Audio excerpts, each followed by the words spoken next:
Thomas Paine, Thomas Paine, Thomas Paine, Sam Adams, Sam Adams, Sam Adams, Benjamin Franklin, Benjamin Franklin, Benjamin Franklin. These men spoke up for what they thought was right. From their courage came such documents as the Declaration of Independence and the Constitution of the United States. From their willingness to speak what was sometimes unpopular but right, we enjoy such liberties as freedom of speech, the right to keep and bear arms, and freedom of religion.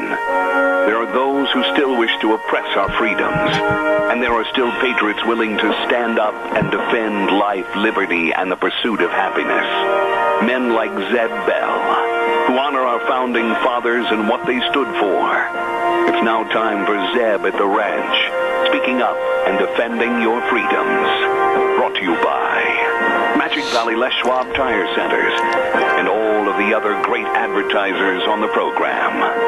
And now, Zeb Bell. Good morning, and think about this for the day, if you would. From the book of Psalms, chapter 11, verse 4.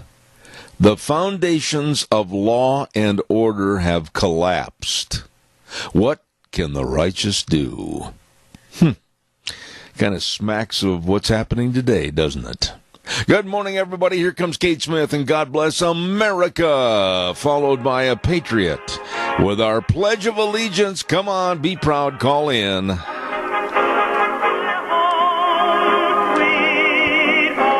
And a good morning to you. I'm Zeb Bell on a Thursday at Zeb at the Ranch. And, of course, our major sponsor, your Magic Valley Les Schwab Tire Centers. All 7 locations serving you with the best of tires for your wintertime driving.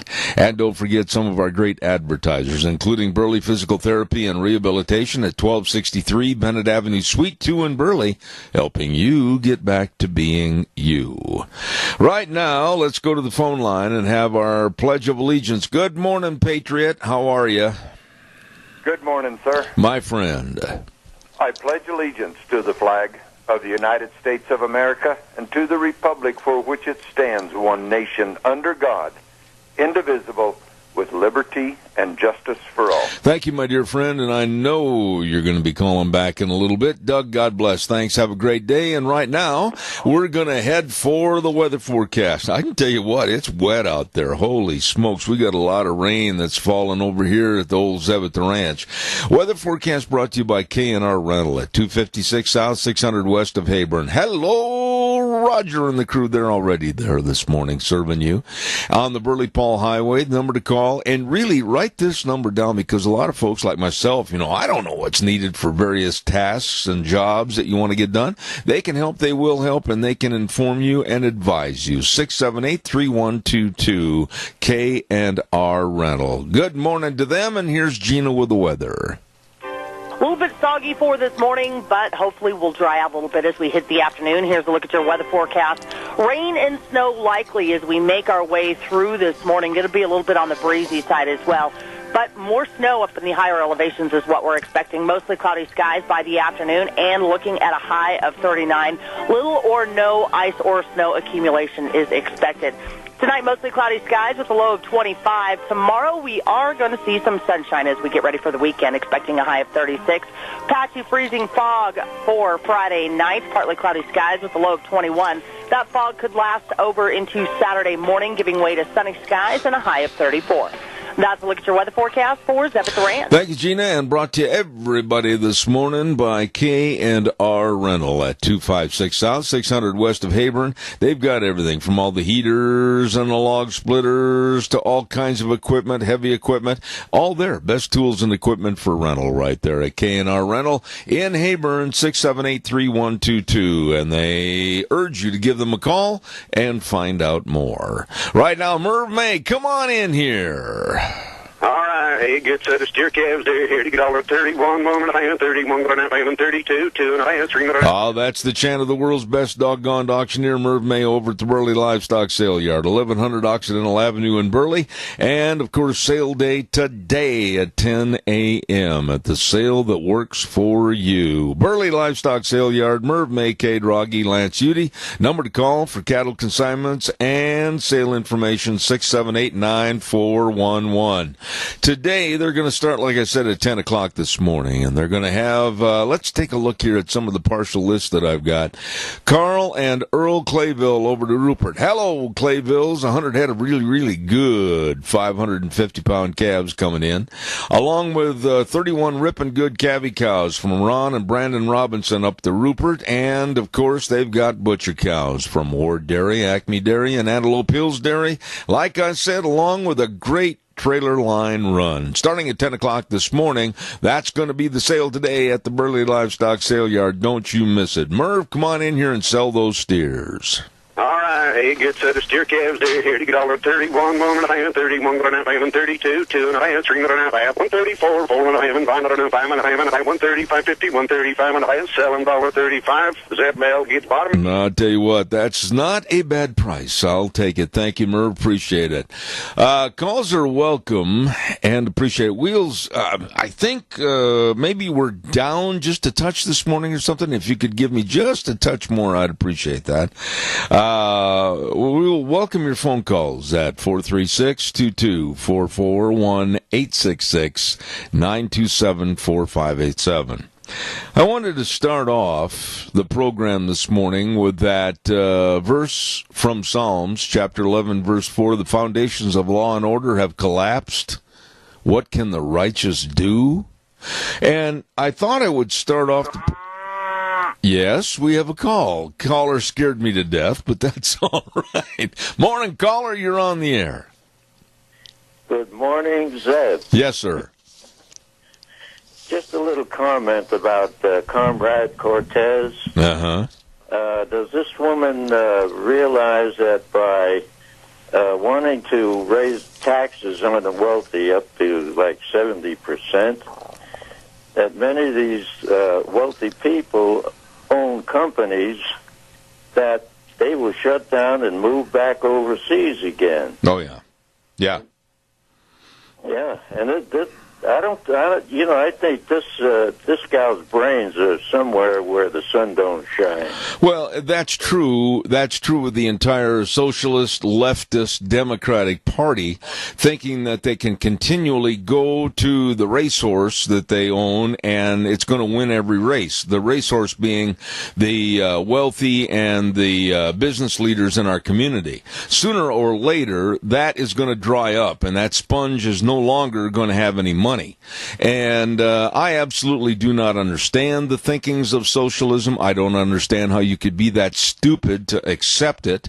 And I have nothing. Somebody called me yesterday afternoon on my cell phone. I'm trying to think later in the stages of yesterday afternoon. And they said, well, why are your remarks about Ocasio-Cortez and others on the left, why do you call them stupid for their socialist viewpoints?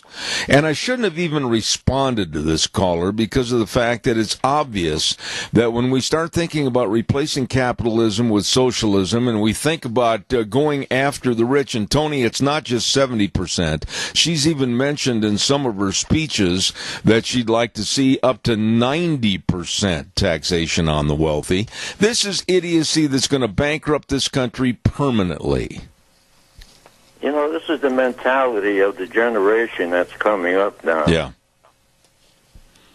So, and Trump is doing his best, but you can see that he's up against the wall now because of Schumer's and Pelosi's personal feelings against Trump. Oh yeah. And these feelings are affecting every one of us people in the United States. These two people need to be thrown out with the garbage. Well, it's political animus, and it's not helping anybody. It's not helping you, it's not helping me, it's not helping anybody, and that's not what we hired these clowns for. Tony, God bless you and Mary, and have a wonderful weekend. I appreciate you. Thanks. Thank you. Thank you. Bye. Caller, I'll be right there. Stand by. Don't forget, I want to remind everybody about our dear friends at Ramsey Heating and Electric. Oh, my goodness sakes, they get there also very early in the morning at 7:30, as a matter of fact, to serve you at 2600 Overland Avenue in Burley. Number to call, find out more, 678-0459. Like I said, they start at 7:30 to 5 Monday through Friday, all all your heating, cooling, and electrical needs, all their professionalism, and all their experience for over 6 decades. The best. Ramsey Heating and Electric in Burley, 678-0459. Caller, good morning. You're on the air. Morning, it's the Yummy Man. We're having barbecued chicken at the Senior Center on South Overland today, and vegetables, green salad, and they say that it's yummy dessert. They haven't decided yet, but it's going to be good. Okay, so it's kind of a mystery yummy dessert.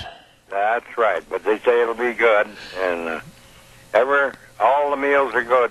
All right. Don't go away from there hungry. So it's kind of like... Any and everybody. Okay. Joe, I appreciate it. It's kind of like a Hardy Boys mystery.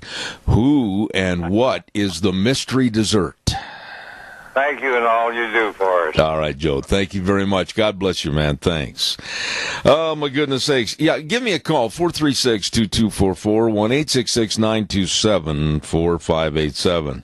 I want to remind you, too, on, let me see, what else have I got cooking here? I'll tell you about that in just a few minutes. I saw something yesterday that it just backed me up, and I thought, what in the world is going on? And you know who was responsible for this absolutely brainless act of disrespect? A Republican strategist. Her name is Navarro. I've heard her before. She does not like Donald Trump. She doesn't like anything about the Trump administration. She calls herself a Republican strategist, and she was on, I believe it was the Chris Cuomo show on CNN, and she was on having a discussion with another gentleman on the air about the border problems and the crossings and all the illegal aliens and the crimes committed and the shootings and the deaths and everything. While the other guest was talking about the shooting specifically of Officer Singh in California, this blatantly brazen and stupid woman, Ann Navarro, reached down and grabbed a nail file and started filing her nails and kind of looking at the ceiling like, oh, ho, hum, I've got to sit here and listen to this garbage again. I told my wife I've never been more incensed at a man or a woman in my life for the total disrespect this woman showed. And she pulled out the nail file in complete annoyance, supposedly, while Steve Cortes was talking about crimes committed by these illegal aliens, and then she kept rolling her eyes at the ceiling. Is that what we have come to in this country today?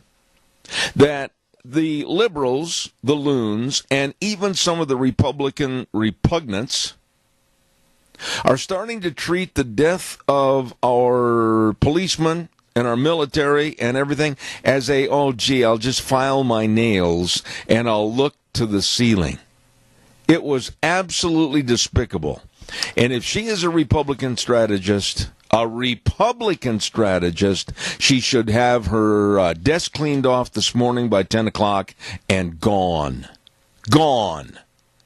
If anybody saw that out there in Radio Land, I want you to give me a call and tell me that absolutely wasn't one of the worst showings of disrespect that you've ever seen. Remember that name, Ann Navarro. She's at the bottom of the food chain. Calls welcome, 436-2244, 1-866-927-4587. It was despicable. You know, and that's why I say I'm an equal opportunity slammer. If somebody on the Republican Party does something really blatantly dumb, I'm going to nail them the same as I am the Democrats. Caller, I'll be right there. Don't forget Denny's Restaurant at 611 North Overland in Burley. Oh, if you're hungry. Oh, if you want a great breakfast, lunch, or dinner. Oh, if you want the best in service. Oh, if you want to enjoy yourself, you just stop in at 611 611 Overland in Burley, America's Diner, with Thomas, Michelle, the whole crew, serving you. Wonderful people, great menu choices. Oh, they got a great big new line of burgers and everything. It is great. Denny's Restaurant, 611 North Overland in Burley, the home of Zeb's Lunch Bunch. Caller, good morning. You're on the air. Good morning, sir. Yes. Yes, that was just disgusting. You saw it. I seen it, and that young lady that did that did not go to journalist school where she could learn respect and learn how to treat other people when on an interview. She's a product of a participation trophy. Oh, my goodness, yes. I could not agree more. That was very well stated. Wheels, again, I'm going to ask you to boost him up just a little bit, please. I'm having a hard time here this morning. Doug, I saw the whole interview, and I sat there, and I thought initially I had forgotten that Navarro was a Republican strategist, which all the more humbles this entire situation to the point where right or left, Democrat or Republican, there are sleazeballs on both sides of the aisle. There are more Republicans in Democrat suits than there are Democrats in Republican suits. No, I totally agree. I think that was obvious yesterday that when she's hated Donald Trump ever since he took office. There's no bones about it. And she said she would do anything to get him impeached or thrown out of the office, etc. But to sit there when a person, Steve Cortes was the other guest, and talking about the shootings and the killings and the drunken driving killings that are attributed to the illegal aliens in this country, and to file her nails and look at the ceiling in total disrespect. Honestly, I think they should have thrown her off the stage. Well, they should have. And I'd never have her back. But CNN will and MSNBC will, because they play to the narrative that there's a speaking arm for the Democrat Party, and so is she. She is not a conservative or a Republican. She is anti-American. But this solidifies the point that we've been making on this program for a long time, and I'm not going to back off, that the more we allow illegal aliens to come into this country, I don't care if it's one person out of 10,000. I don't care if it's just less than 0.5% of those coming in here that shouldn't be here, committing crimes, killing people, getting drunk, driving illegally, etc. Those are people that have hurt other people needlessly. It should not have happened. It's very, very fact. That's just like having a bowl of M&Ms, and there's one of them in there that can kill you. But the rest of them are okay. But here you got a big bowl of, say, 500 M&Ms, but one of them can kill you. So are you going to take a handful of M&Ms and eat them? Yeah, and right now with the numbers, and boy, these numbers go all off the charts. I don't care if you talk to some, they'll say, well, we got about 15 million illegal aliens in this country. Others will say that's way, way too low with the influx of almost 1,500 a day. We're looking at close to 62 million illegal aliens in this country. All of that is an unnecessary number of problems and costs to the American taxpayers. Exactly. And the reason the Democrats do not want to do anything about it is that when the census comes out, they are counted, so then they get, there's more representation in those states. And California being a sanctuary state, which is against the law, they're aiding and abetting law-breaking people, which they should be brought up on charges of it. Yeah. But it allows them to have more representatives, and which is what the Democrats want. Absolutely. They're twisting and turning and reshaping the districts for complete political power. Exactly. And you know you're on the wrong side of a subject when Cher comes out and tells you to give in and give him the wall. Yeah. I mean, when I heard that, especially from Cher, a person that I have absolutely no respect for whatsoever, I mean, it almost pulled my Tony Lamas off. It took me back a little bit. All right, buddy, I got to run. Thanks. Okay. Hey, everybody, let's do what we can for our seniors. Let's support them. Let's go eat there. And just just like Joe says, you will go and have some yummy dessert. Absolutely. God bless. Appreciate you, buddy. Thank you very much. Calls welcome, 436-2244, 1-866-927-4587. I'm going to do a quick commercial right after I say this. We have worthless politicians that we pay to represent our views and wishes. Now, that's not saying anything that is not true. We have politicians that ran with the idea in their campaign of serving you and I and representing our views and wishes if they were voted in and got the job. I have made this statement before on my program so many times. The job is not being done. The job of standing up and yelling and screaming and clamoring for you and I, the constituent, is not being done. And I'm going to remember all this in the next election cycle. I've created a special file on certain individuals that have not called, that have not given you any information as to what's going on with what they're supposed to be doing and serving you and our state.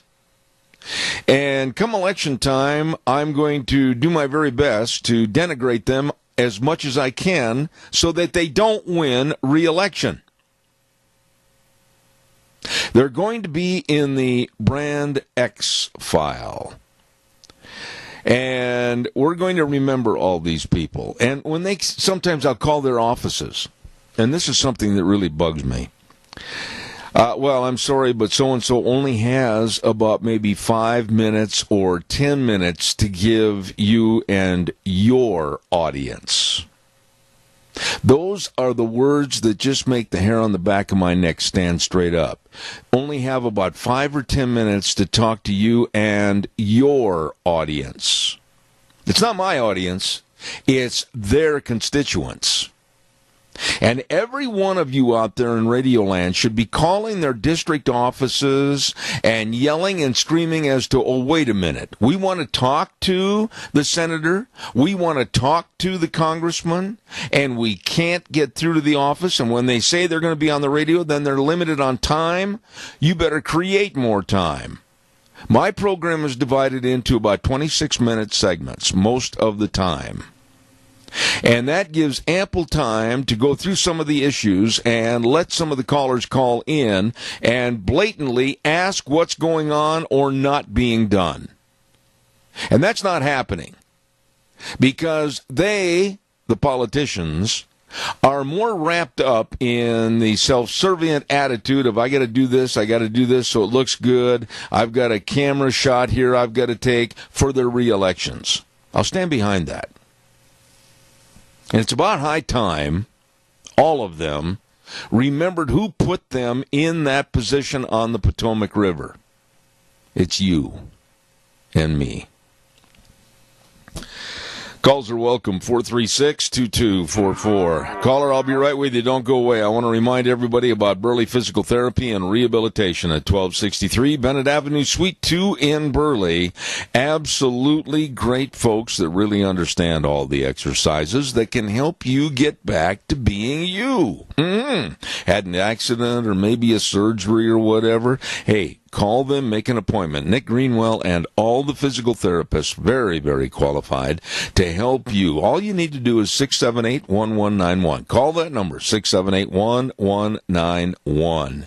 They can and they will be a great benefit to your recuperation. Give them a call. Burley Physical Therapy and Rehabilitation, 1263 Bennett Avenue, Suite 2 in Burley. And real quick, caller, I'm not trying to stall you. I just got to get some of these things done. I want to remind everybody about Ark Animal Hospital, Dr. Bill, Dr. Jordan, everybody. They are a mixed animal practice, meaning big or small. They take care of them all. Absolutely, whether you got itty-bitty kitty cats or a small puppy or you got a whole bunch of dairy cattle, horses, whatever. Believe me, they know and they want to keep your animals healthy. So please give them a call at 678-1177. Ark Animal Hospital, 750 21st Street Street near Connection Credit Union in Heyburn, where they have the warm hearts for the cold noses. Thank you. Caller, good morning. You're on the air. Yes, good morning. It's just me again, Zeb. The only way we're going to get anything done, these one or two phone calls to these guys mean nothing. We have fairgrounds here. We have to get all the conservative people that are concerned about what's happening to our country and our state together at one big meeting at either Filer Fairgrounds or the ones up there in Burley, where hundreds and hundreds of people will attend, and let their feelings be known. I agree. People are just a little noise in the air. That's all it is. Oh, I agree with that concept of having kind of a pep rally, if you will. But I also agree that there's many opportunities and any other activities going on that people can get involved in and make sure that they get their questions asked and demand answers. And I'll give you an example. Coming up next month, in the month of February, the Lincoln Day banquets that are all around the state. People are going to say, well, I don't like to go to a banquet. I don't like to sit there. Well, then quit complaining. If you're not going to do anything to be proactive to get these politicians to answer the questions, then stop complaining if you're not going to get involved and go look at them face to face and demand answers. Well, as long as these people are getting their big paychecks and benefits and everything, and what's happening to us isn't affecting them at all, nothing's going to get done. No, I agree with you, but a friend of mine the other day said, well, aren't you afraid of offending some of those guys? No, I'm not afraid of offending any politician anywhere, anytime. In the state of Idaho, we have some excellent representation, excellent, and have had for many, many years. But on a national level, we deserve better from all the states that are having representatives and senators go back to Washington, D.C. It seems like when they get back there, they forgot what's over their shoulder back home. And I'm sick and tired of that attitude. Well, it's going to take gangs of people to get things done. One or two voices in the wind isn't going to do anything. Well, I'll give you a classic example of why I have a lot of respect for the politicians, if you will, in the state of Idaho. A couple of years ago on my program, I started a segment on this show called Idaho Legislative Update, and it features some of the top congressmen and senators representing us. It's going to start again next Monday at 10:30 in the morning. And I got to tell you that we're blessed with some really good people locally. Representative Fred Wood, Senator Kelly Anthon, Speaker of the House Scott Bedke, and others. They are always there to jump in and answer the questions and be a part of the program. But when I call our national people and they give me a shine on like, well, we're too busy, and if we come on, we can only give you 5 minutes, that is bogus, Tony, and you know it. They owe their constituents a lot more than that. Oh, absolutely. Absolutely. So maybe next Monday he'll open a door where people can get together with all these good politicians we've got. Maybe at one fairground someplace where we can get hundreds and hundreds of people and show that there is a force behind what's happening. I agree. Tony, it's good to hear from you again. God bless. Okay, Zip. Thank you.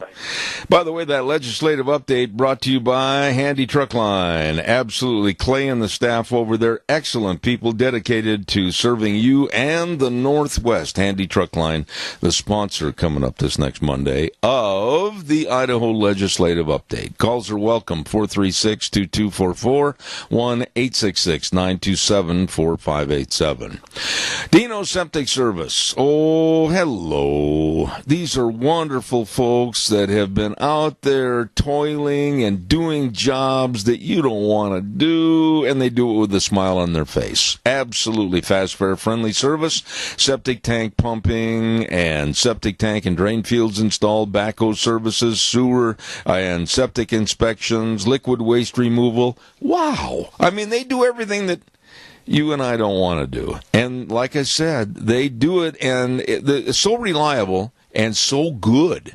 Give them a call, 436-6526 and 678-1638. With the big truck that says smells cargo on the way Dino's Septic Service. All right, your turn. Calls welcome. 436-2244, 1-866-927-4587. Please give me a call. President Trump, had a meeting yesterday with the Green Acres dynamic duo, the American Gothics, Nancy Pelosi and Chucky, and they said no to any money for wall security on our border. So President Trump stood up and said, goodbye, have a good day, don't waste my time. And the criticism leveled at Donald Trump for saying, goodbye, don't waste my time until you can have a better answer. Oh, the left is tearing their hair out and setting their hair on fire, saying, oh, that's terrible. I don't blame him. As a president, you've got a lot of tasks to perform and a lot of jobs to do. And if you got two clowns sitting in there looking for a circus, it's time to stand up and say, goodbye, don't waste my time. Caller, good morning. You're on the air. Well, I think Mark Levin on Fox commentary after Trump said it well. How do you deal with pathological liars? No, that's true. They're not going to do anything, and if Trump would open up the government now, nothing would ever get it done. No, Nothing. I agree. And I think that Zeb, in the heart of hearts, I'm afraid he needs to do what needs to be done is just declare national emergency, which it is. He's going to be on the border, I guess, tonight. Well, Hannity's going to be there as well. But, the whole problem is when you're dealing with these kind of people, when, in fact, all of the, Schumer and Pelosi both voted for wall funding. But what gets me, they voted for wall funding. Why wasn't all of that money, where did that money go? Okay, wait a minute. Stop, my dear friend. I can answer that question, and this is going to knock your socks off. The Defense Department has relinquished over $27 billion, that's with a B, to the U.S. Treasury since 2013, simply because it couldn't spend the money quick enough. In other words, dating back, Adrian, hold on, back to 2013, they had $27.7 billion that they could have and were going to use for border wall security, but they haven't. Nobody touched it, nobody tabbed it, and so the money was turned back to the Treasury of the Defense Department. Well, thank you. I wasn't aware of what. But, see, that was what Obama, I'm sure, through his lack of leadership, or actually his agenda, was to keep the the border open. And so, we definitely have an emergency. There's no... Oh, yeah. It's been going on. And as I've said before, Article 4, Section 4, the U.S. Constitution, our elected officials at all levels are to protect us against invasion. And, Zeb, we're being invaded. We've been invaded for years. And now we have, the estimates were 11 million illegals. Now, all of a sudden, it jumped to twice that many, and some people say it's more than that. Well, I want to jump in again. Coming over on a daily basis, we can't absorb all of this, and it's costing $70,000 for every legal alien comes in here. Come on, folks. Let me jump in here, Adrian, and also say I want to correct myself a little bit when I'm so mad about this issue. I said the Defense Department relinquished the money and then it was turned back to them. No, it's turned back to the United States Treasury. So there's this money sitting there in the Treasury that simply was not used, Adrian, because government couldn't spend it quick enough on what was asked for border security. So the Democrats are lying through their teeth. And by the way, let me also tell you this, in case you didn't know this. A border wall along the U.S.-Mexico border, covering the entirety of the border, could cost up to $21.6 billion. Adrian, you don't have to be a rocket scientist to figure out that if that was the cost figure projection at $21.6 billion and they turned back $27 billion to the U.S. Treasury, these nincompoops had it paid for. Well, that's what, yeah, and see these ones, even the Democrats that they have spotlighted that had voted for wall funding in the past, years ago, a decade ago, 10 years at least, and this was the amount of money. And so thank you for clearing that up for me, because it was really kind of a mystery. But, I think it's really sad that we've reached this point, and now you got four Murkowski and Collins and a couple other senators are saying, the bleeding hearts, we've got to open it up. We got families that are hurting and so forth, and they're going to all get their back pay. And so if they're really, if they've got any kind of credit, all they have to do is go get a homeowner loan for a short period of time, and I'm sure every bank would be glad to do that, knowing that they're going to get paid back fairly soon.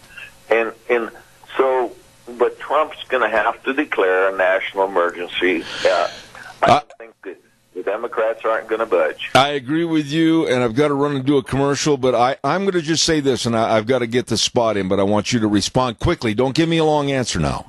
I think that what he should do starting tomorrow morning after the meeting with the Democrats one more time and say, okay, we're going to provide for a crisis fund, a national emergency. I'm going to use executive power. I'm going to take the money from the Defense Department, start the wall, and you Democrats go in the corner and sit in your little chairs. And when you can behave, you can come out of the corner. I'll just say to that short answer, amen. God bless. See you later. Thanks, Adrian. You bet. Okay, thanks, Jerry. Thank you. Have a great day. Bye now. Calls welcome, 436-2244, 1-866-927-4587. Less than 1%, folks.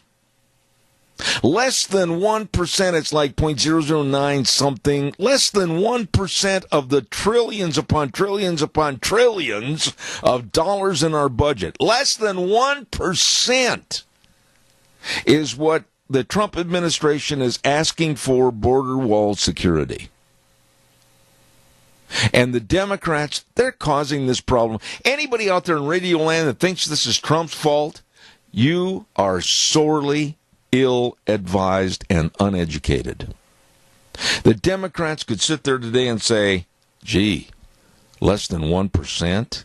And a border wall put up at places that it's going to do the most good and increase border security, cut back on all the illicit and illegal people coming in, the crimes, the drugs, and everything, and the Democrats won't do it.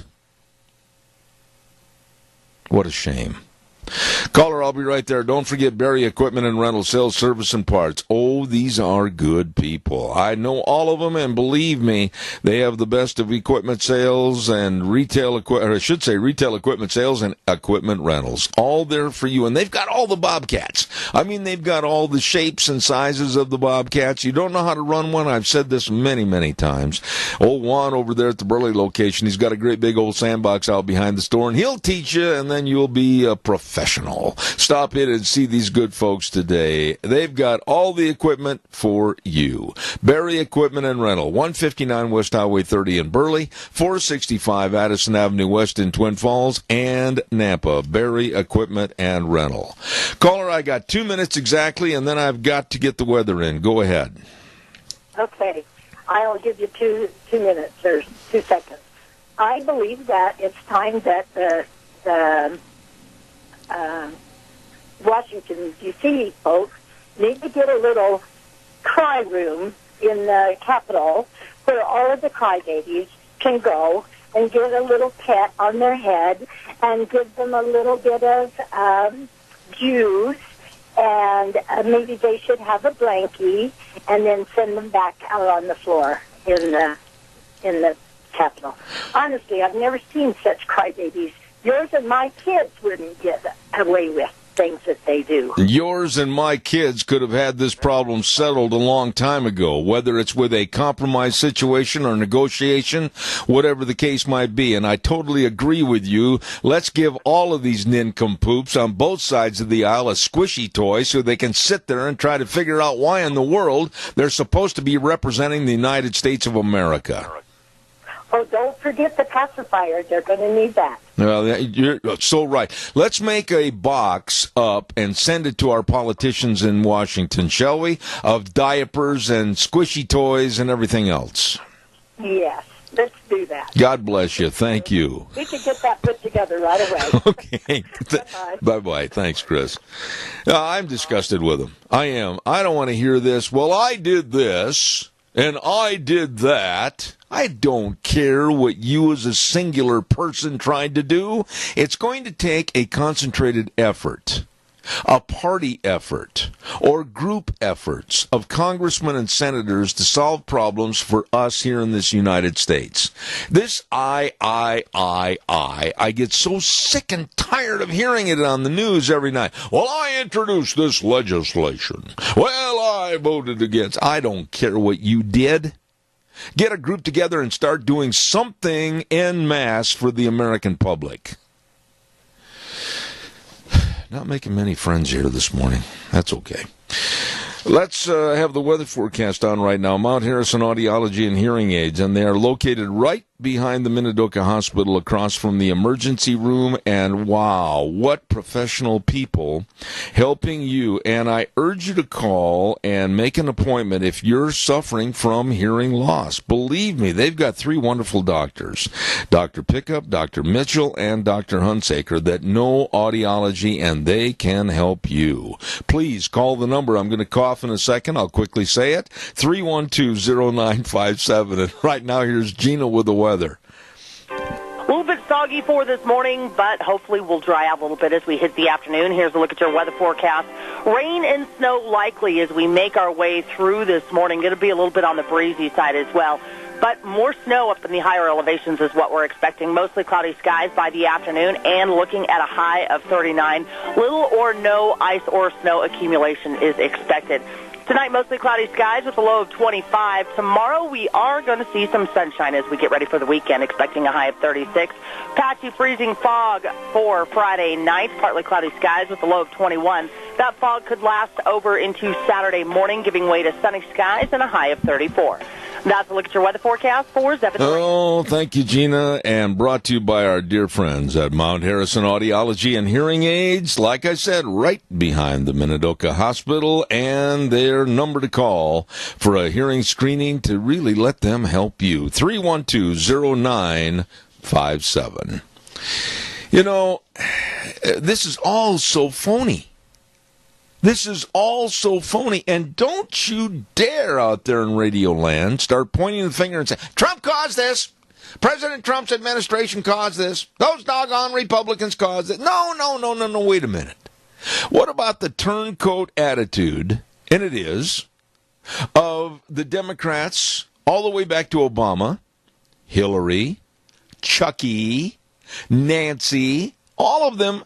There is videotape galore showing them standing up giving speeches. Obama, one of his speeches in 2014, not very long ago, emphasized the need for border security and tighter border restrictions. That was part of his speech. Oh, but now, oh, no, why, we can't have a wall. We can't have more border security because that would be immoral. That would be immoral. When Pelosi said that for the first time, I looked at the TV and I thought, really, Nancy? Kind of past time to go sit in the rocking chair, isn't it? Put a little white fluffy cat on your lap and sit there and pet the kitty and watch the sun. Immoral? It's immoral for what's happening to citizens in this country. It's immoral that a police officer is shot the day after Christmas, killed, and leaves a little boy and his wife grieving. It's immoral for an illegal alien to slam a car into people and kill them. It's immoral for an illegal alien to walk out on a pier with a gun and shoot a young, beautiful woman. That's immoral, Nancy. The pathetic attitude of the left that they're displaying isn't any more than just outrage and hate for an election that they lost. This whole thing is boiling over because they hate Donald Trump. That's all it is. And let me just throw a little fly into the milk here. There is another caravan forming as we speak down in Honduras. And estimates by the experts say that this caravan is going to be bigger, larger, and more dangerous than the previous one. Mexico is absolutely scared stiff. They don't know about this. Holy smokes, they can't handle it. They're worried about it. But it's coming. It's coming. And for anybody to say that we don't have a crisis and that we don't have a problem and all is well on the border and Trump manufactured this, they should be in a loony bin. Calls welcome, 436-2244, 1-866-927-4587. Don't forget Patterson's wonderful, wonderful store. And boy, I tell you what, if you need a new television, they've got them. Samsung, Sony, Toshiba, LGs. They've got them all, absolutely. And they've got all your electronics needs, like home theater systems. Enjoy the comfort of your home.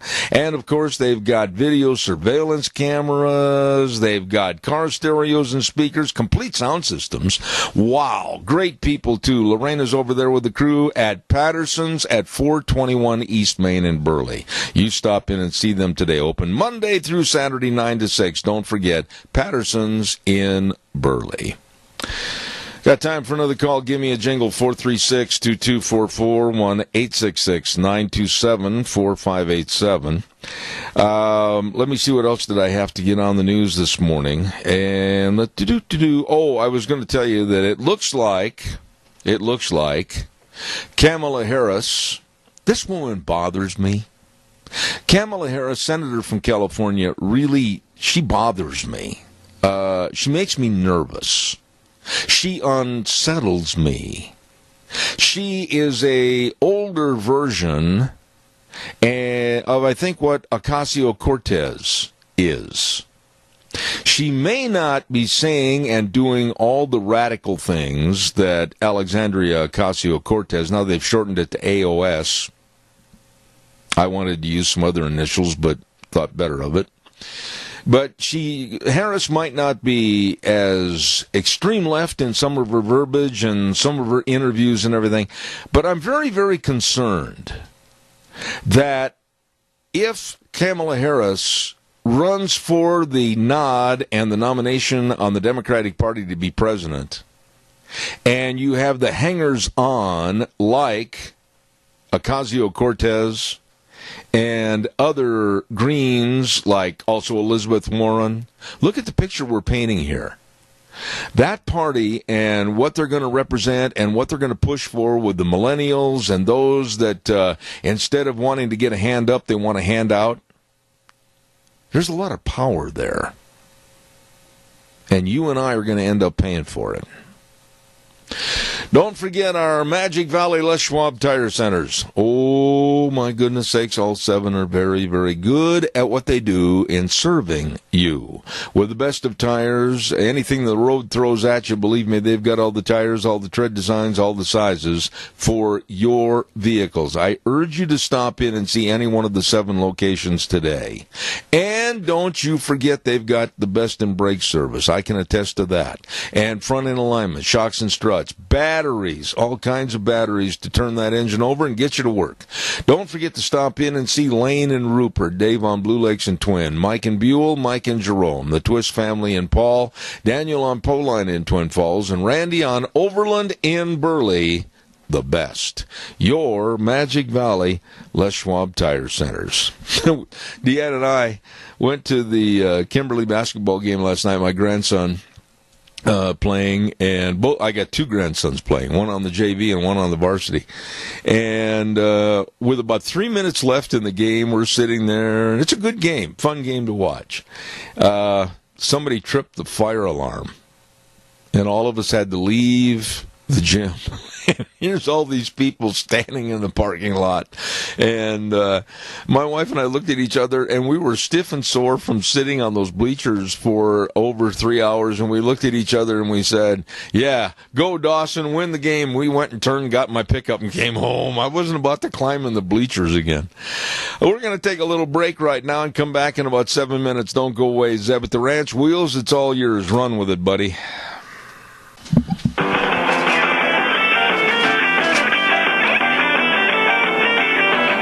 Good morning on a wet. Is it still raining outside, Deanne, or is it kind of backed off a little bit? Looks like still a sprinkle. And hopefully the skies will clear up and not be cloudy again. Let's hope. Anyhow, good morning, Zeb at the Ranch with our major sponsor, your Magic Valley Les Schwab Tire Centers, all 7 locations serving you, and, of course, some of our great advertisers like Burley Physical Therapy and Rehabilitation at 1263 Bennett Avenue, Suite 2 in Burley, helping you get back to being you. Also want to remind you quickly about our dear friends over at Hearts for Seniors. Yes, Minnecasia Hearts for Seniors, Holly Rowe and the staff at 135 East 23rd Drive in Burley. It is a great idea. I really like this, that seniors that want to stay at home and enjoy their own home, they can. They might need a little help with daily tasks or maybe meal preparation or light housekeeping or whatever. And all they have to do is just call Minnecasia Hearts for Seniors at 135 East 23rd Drive in Burley. Number 2 call. Number 2, remember, 312-5715. I'll say that number again, 312-5715. Minnecasia Hearts for Seniors. And someone else that has a big, big heart for the community and has served families so well over the many, many years, and that's, of course, Hanson Mortuary with our dear friend Joel Heward, his family, and his staff at 710 6th Street in Rupert. Number to call and number to remember, 436-5636. Believe me, they can serve you and your family. When there's the passing of a loved one, it's a critical time of need, and you don't know what needs to be done in a short period of time. Please, they can and they will help you, always with the highest ethical standards, with unquestioned integrity. Hanson Mortuary at 710 6th Street in Rupert, 436-5636. And Joel Heward also serving you at Morrison Payne Funeral Home on East Main in Burley. Well, lo and behold, what's it been now? Over almost a month we haven't talked to this lovely lady. And we're going to say a good morning to the Minnecasia Chamber of Commerce. Sarah Seymour, how are you? I am doing wonderful. How are you today, Zeb? Well, as much water's on the ground out there, I'm thinking about building a boat. You know, invite me over because I'll help you paddle. All right, as long as you don't give us any of those Sarah's groaners. Okay, well, I'll try not to start out with that then. But Deb, we are 2 weeks away from our annual installation banquet, and that's going to be sponsored by D.L. Evans Bank this year, and we are super excited, and we're still seeking sponsors. We still have some diamond and gold sponsor spots available, as well as a drink sponsor, or if you're looking to get a table sponsorship, those are only $50. And if you're not a member yet, you can get your whole year's membership and a table for only $400. So wow. If you're interested, give me a call over here at the Chamber. Okay, and what's that number quickly? It is 208-679-4793. Okay. Mm-hmm. We also have our tickets available. Anyone can attend our banquet. Tickets are $35 a piece. But if you are a member in the Thrive, Harvest, or Trustee tiers, you do have tickets included in your membership. So if you do have those, or if you're a member of those tiers, give me a call at the Chamber, and I will set your tickets aside for you because they are going fast. We are already halfway to being sold out. So call in and reserve them quickly and get them paid for if you're not a member yet. Okay. It will be held on Thursday, January 24th. Doors will open at 6 p.m., and you'll want to get in line early because it's a first-come, first-served seating, and there is awesome prizes at every seat in our banquet. So it's such a fun event to attend, and you'll also get to see our community awards. We'll be giving out awards for Volunteer of the Year, Distinguished Agricultural Leadership Award, and those don't have to be chamber members, so it'll be interesting to see who in the community gets those. We'll also be handing out awards for Employee of the Year, Boss of the Year, and Business of the Year. So we cannot wait to get those awards out into our community. We're so excited. Okay. Coming up February 5th in Boise, the Idaho Chamber Alliance is going to host the Chamber Days at the Legislature. This is going to be a great event. You're invited to join us on our annual trip to Boise to meet with Idaho legislators and other state leaders. The agenda is still in progress, but events are planned for all day, Tuesday, February 5th, from 8 a.m. to 4 p.m. at the Grove Hotel in Boise. If you would like some more information on that, you can go ahead and give me a call right here at the Chamber, and we'll get you all set up. We will also not be hosting a luncheon in January because of our annual banquet. It usually takes place today, second Thursday of the month, but we're going to skip January. So don't come knocking on my door. I won't feed you lunch today. And a few member events going on in the community. The historic Wilson Theater over on the square in Rupert on Friday, January 18th, is going to be hosting Lucas Bone, a performer on dry bar comedy. He's performed with David Chappelle and Jimmy Fallon. Tickets are only $15 for that event. Again, Friday, January 18th, starts at 7 o'clock. Go ahead and contact Chris over at the Wilson Theater. I'm sure she'd love to sell you some tickets. I've got a question. Yes, sir. What is dry bar comedy? You know, I don't know. I'm sure it's a comedy special. I've not personally watched it. Oh, I thought maybe it was a granola bar without water. You know, it might be. Okay. I have no idea. Oh, my goodness, Zeb. You just make me laugh. Several other events coming up on our calendar. We've got the SCDC out in Twin Falls is going to be hosting a revenue generation for 2019. It's open to all businesses in the Magic Valley. It's going to be the second Monday of every month. You can find more information on that on our calendar, www.minicasachamber.com. Just click on the events calendar, and you can see everything that's going on in the community. If you have an event that you'd like to add to our calendar, you can do that right from the website as well. Just click the Submit Your Event tab, and it'll send it right over to us. The Mini Casa VFW Post 3043 hosts bingo every Saturday, so we're super excited about that. So go check them out on Saturday if you don't have anything else to do. We're still hosting our photo contest. Just a couple months left to get your photos in. We're going to be voting on that at our Idaho Living Expo that's going to be around the last part of April. So we have lots in the works for this new year. We're super excited, and we just have a lot going on at the Chamber. And Zeb, I have to tell you, when we came back from the holiday on the 2nd of January, we had 5 new people contact the Chamber for membership. Well, wonderful. Wow, that is great. I'm glad to hear that. Me too. It's wonderful. So things are happening in the area. Things are happening in the Chamber.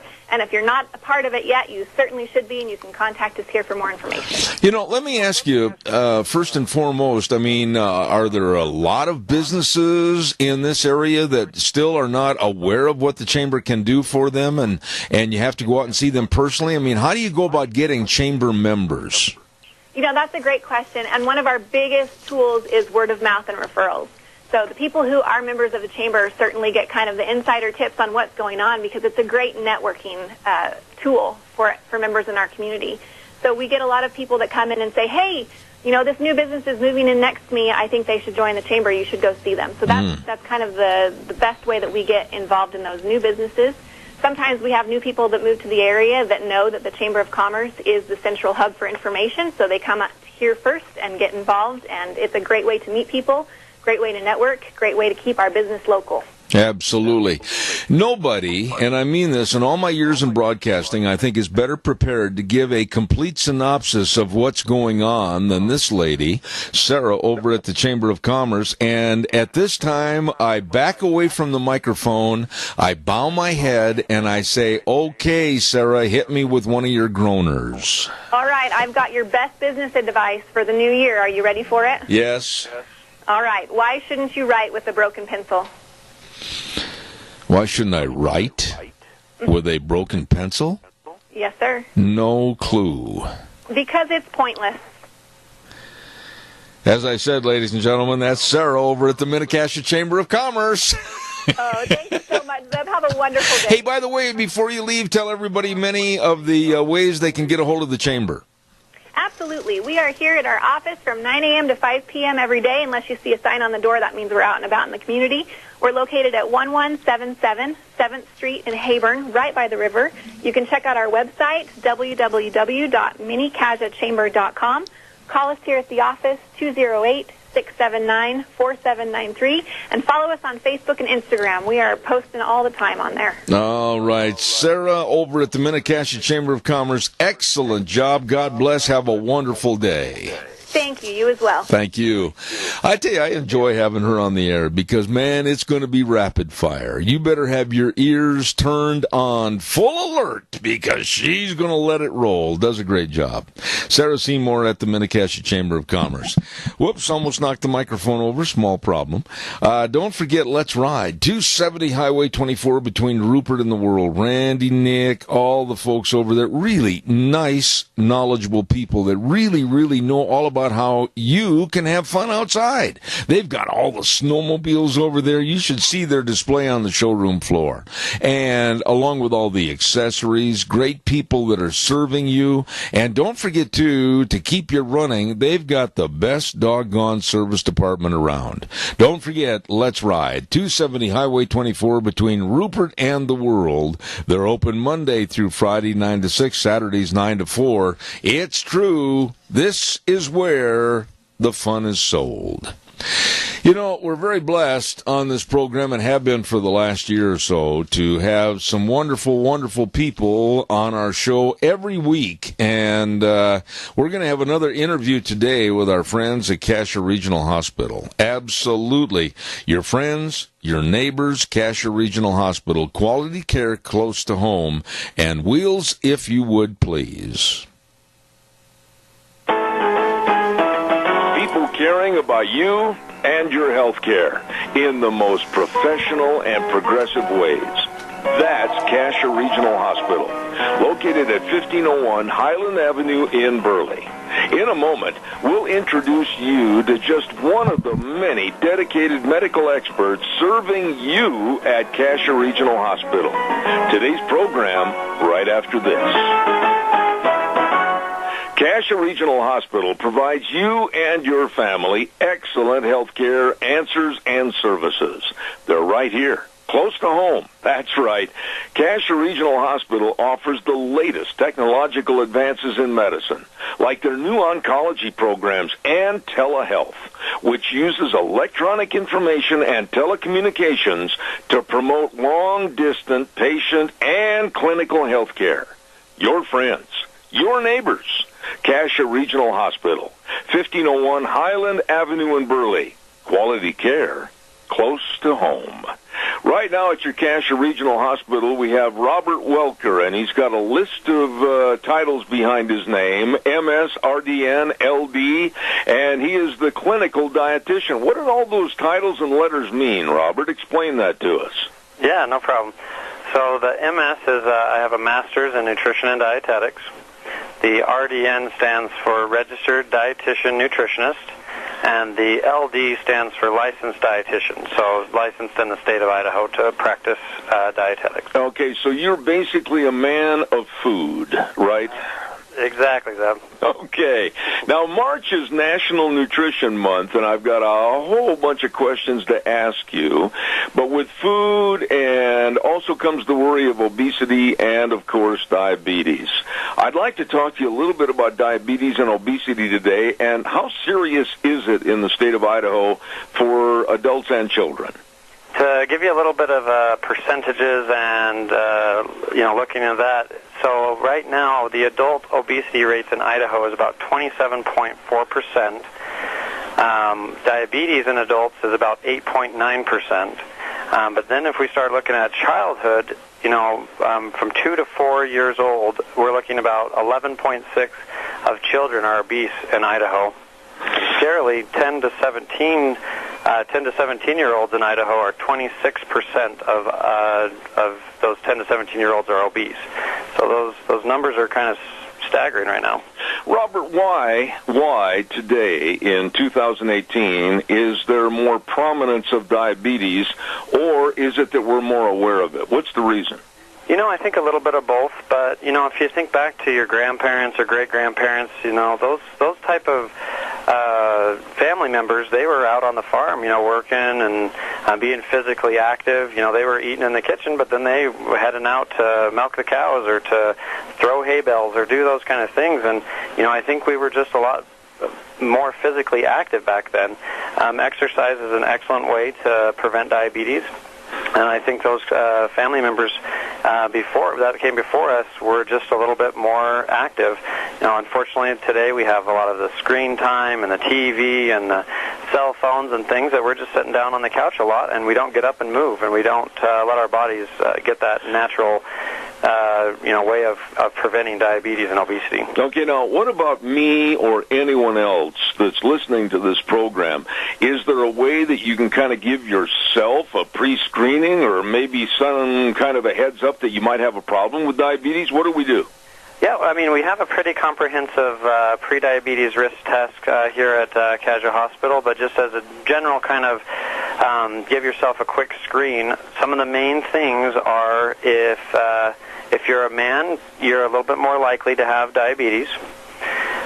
If your mother, father, sister, brother, any family members that are close relatives have had diabetes, you'd be a little bit more prone. If you've ever been diagnosed with high blood pressure, depending upon how physically active you are, if you're very sedentary and you don't get out and be active, that's going to be a ding for you. If you feel like your weight is a little bit overweight or you're getting into those areas of obesity, then that raises your risk for diabetes. And then a little bit on age. If you're 40 or younger, then you're a little less likely, but once you get to 40, 50, 60, your risk does go up for diabetes. Okay, so it's easy to say what the risk may be and the age brackets, but really, when you're sitting around the kitchen table or watching TV at night, what are some of the signs and symptoms that people need to be aware of about diabetes?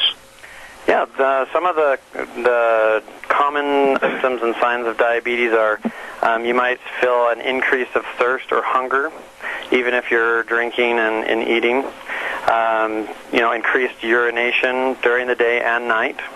If you're frequently getting up at night to have to go to the bathroom, and that could be a sign symptom. Dry mouth or cotton mouth, that feeling of when you wake up or throughout the day. If you've lost any weight, but not intentionally, so sometimes that'll be a good indication. Constant fatigue, like blurred vision, skin discoloration, maybe a wound that won't heal. Some of these things are signs and symptoms of diabetes, and that's when you'd want to definitely get checked out. Well, now there's been diabetes in my family, and it was basically the old adage that I've heard is that it can go from father to daughter and then maybe daughter to son in the chain. Is that true? It is more likely that when you have family members that have diabetes, kind of like when I was doing that pre-screening test, if you have a brother or father or mother or just a close relative that's had diabetes, it increases your risk of also getting it. Okay, so let's assume that you have got some of the symptoms and people automatically are going to go, oh my, the end of the world is near. What steps do they need to take from that point? I would definitely recommend having a discussion at your next doctor checkup, just letting them know some of the signs and symptoms that you've been experienced, or if you're even worried about it a little, just ask. And there's easy tests that a doctor can run and get things checked out. What about the different things that Cassia Regional Hospital does to inform people, or what kind of tools do they provide them for the information and the awareness of diabetes? What's available there? We're very active in the community. We try to get out and get the awareness out. We do an annual health fair where you can come over to the hospital and do a pre-screening just right there, and they even can take labs and check your blood sugars and things like that to see if you're in that realm of pre-diabetes or diabetes. So there's a lot of good information here at the hospital, and also those tools that you can do to screen and to find out if you do have diabetes. Robert, one last question for this program, and I know we're going to do some other commentaries with you, but what about it today, diabetes? Is it all because we're a fast food society and we don't sit down at the dinner table and eat balanced meals? I mean, really, what are the major causes? Yeah, I think you hit it on the nail. I think we are a fast food society. We like to eat carbs and things that are easy, snack foods and junk food and sugary sodas and things like that. We really need to get back to that eating a balanced diet and not overloading on carbs or something specific and cutting out the fruits and vegetables. So if people have questions, and I'm sure that you have the answers right there at Cassia Regional, they can pick up the phone, and how do they get a hold of you, and how do they get the information necessary to really understand diabetes? So we have a direct line you can call. It's 208-677-6290. That's our diabetes office at Cassia Regional, and you are more than welcome to call, and we can set you up for an appointment and get you in connection with your doctor. You can call the main hospital, and they have people that can answer questions and route you to the necessary spot as well. I'm talking to Robert Welker, and he is the clinical dietitian at Cassia Regional Hospital, just one of the many very professional people serving you. Tune in every Thursday at 9:18 right here on Zeb at the Ranch for more about the people and the healthcare services at your Cassia Regional Hospital, 1501 Highland Avenue in Burley. Quality care close to home. And they are really professional people serving you, and I've enjoyed having them on the program every week for this segment of Cassia Regional Hospital. As I said, your friends, your neighbors, Cassia Regional Hospital, quality care close to home. Absolutely. Thank you very much. Wow. We had a busy morning this morning, and in just a very few minutes, we're going to be over the river and through the woods to Rita Ramsey. We go in just a second, but I want to remind everybody, too, about your life insurance, your health insurance, and your retirement planning and your employee benefits, all of this and so much more. Don't forget to get a hold of the professionals. They really take care of you at Cameron and Siemens Insurance, Highway 24 in Rupert. Todd and the rest of the folks over there dedicated, really dedicated and responsive to your needs. And I urge you to pick up the phone, give a call, 436-4424. That number again, 436-4424. Cameron and Siemens Insurance, Highway 24 in Rupert.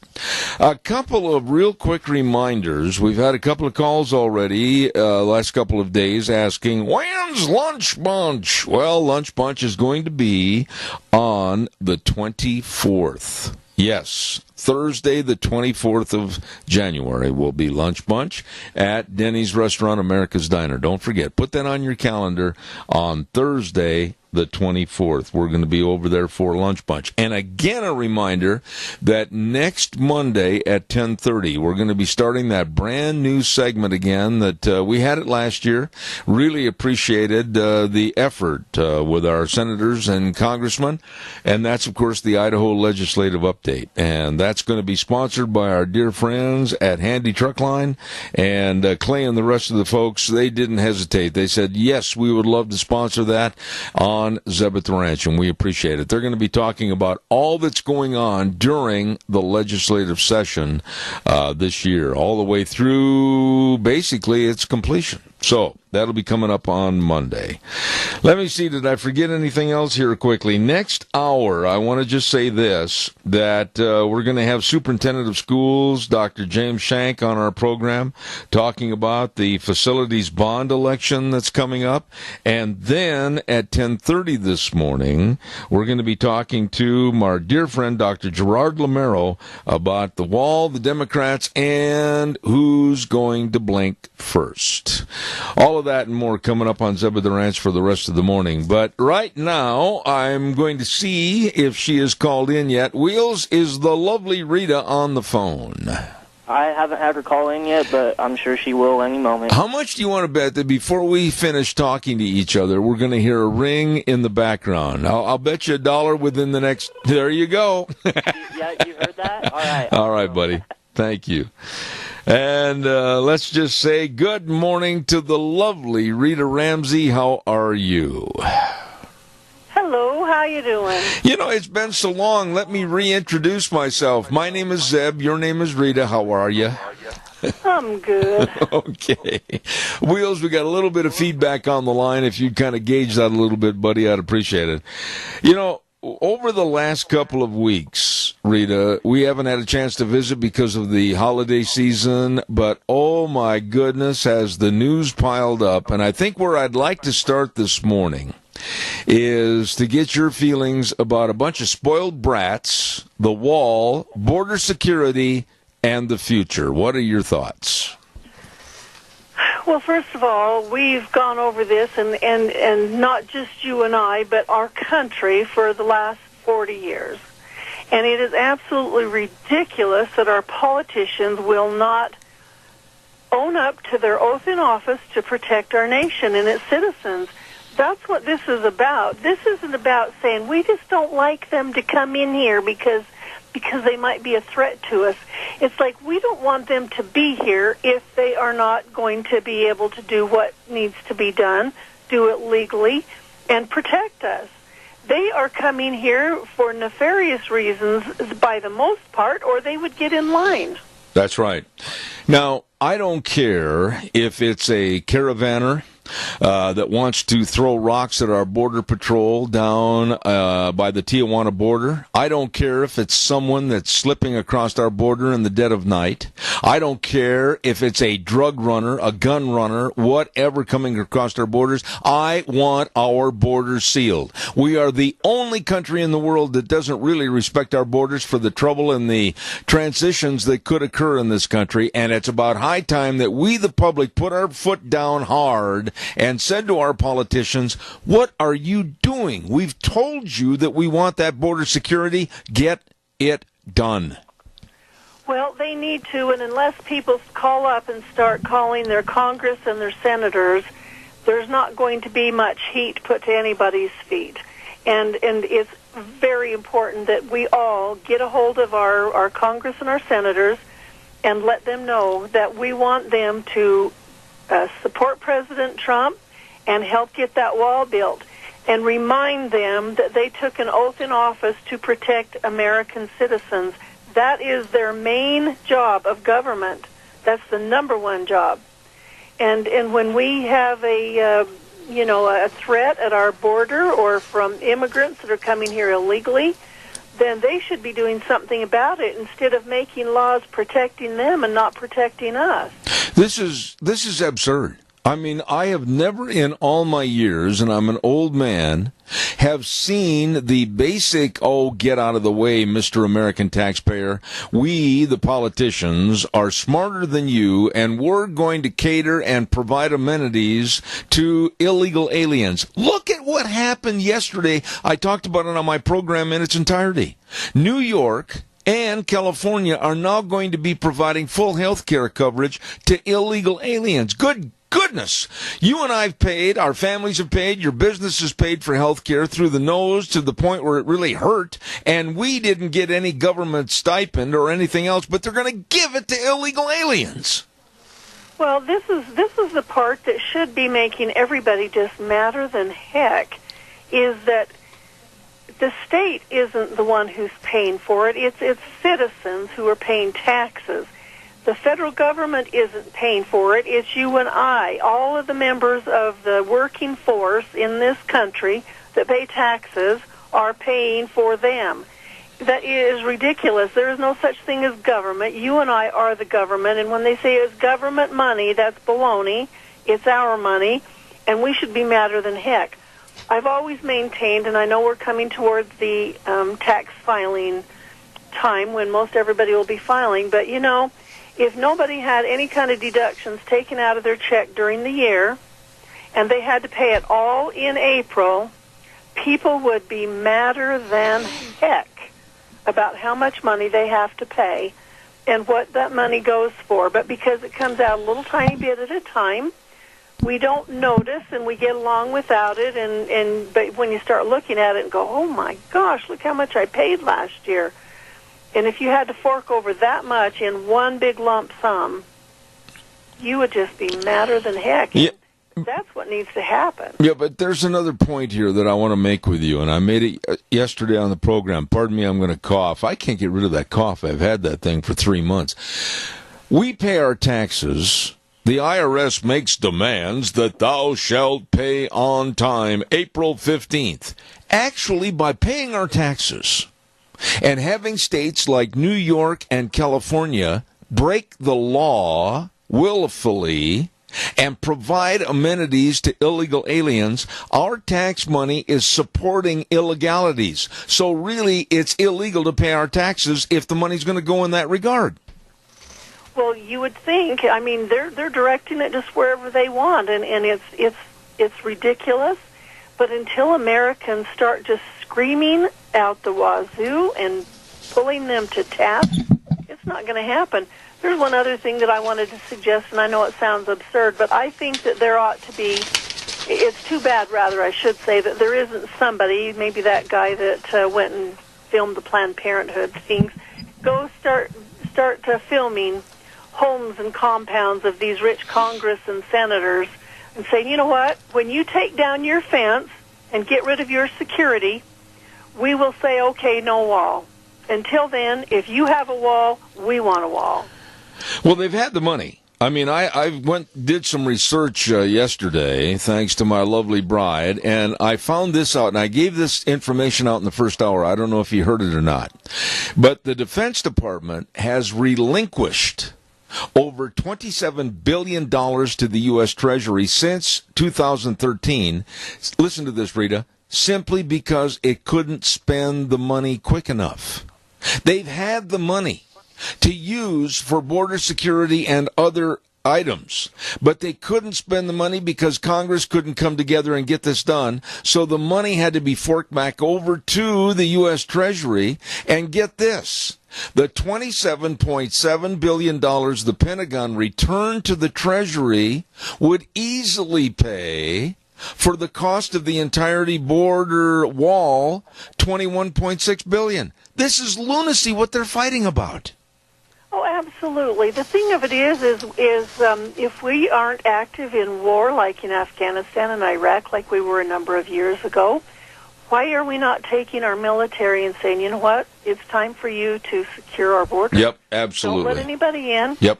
My uncle was in the Army for 35 years, and his job in the Army was he drove a DC Cat, and he did tours in Vietnam and all over. He built roads. He knows how to do it. That's what they do. And then after he was retired, then he worked for a contractor that built roads all over, Afghanistan, Iraq, and just wherever they had to have roads built so that they could get their military equipment in and out. There is nobody going to convince me that we don't have the resources, the equipment, and the manpower to build that fence and get it done and be paying our military, because we're paying them anyway. Yep. And let them protect us, build the fence, and do the whole thing all in one.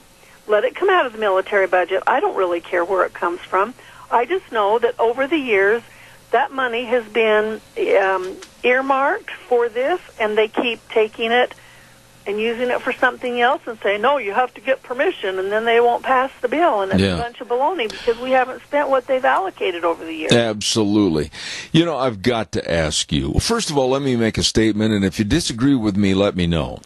But I watched President Trump the other night as he went on the networks and talked about the crisis, the wall, and the funding, etc., and I thought, and I'm prejudicial, I know, but I thought he gave the best speech that he has given since he was president of the United States.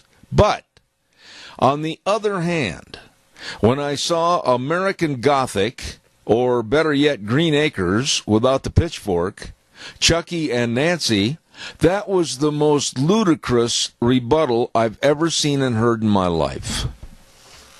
Oh, it was ridiculous, and you don't hear very many of them talking about Chuck Schumer and Nancy Pelosi and how wonderful and poised they were and everything, because it was just an absolute joke. It more reminded me of that hee-haw thing where, those two would come on there. Yeah. I mean, it's like, oh, for crying out loud. Yeah. But they're just absolutely ridiculous, and it is sad that you don't hear very many news outlets, and I'm talking about the main ones that people listen to, saying, President Trump really had some good points there.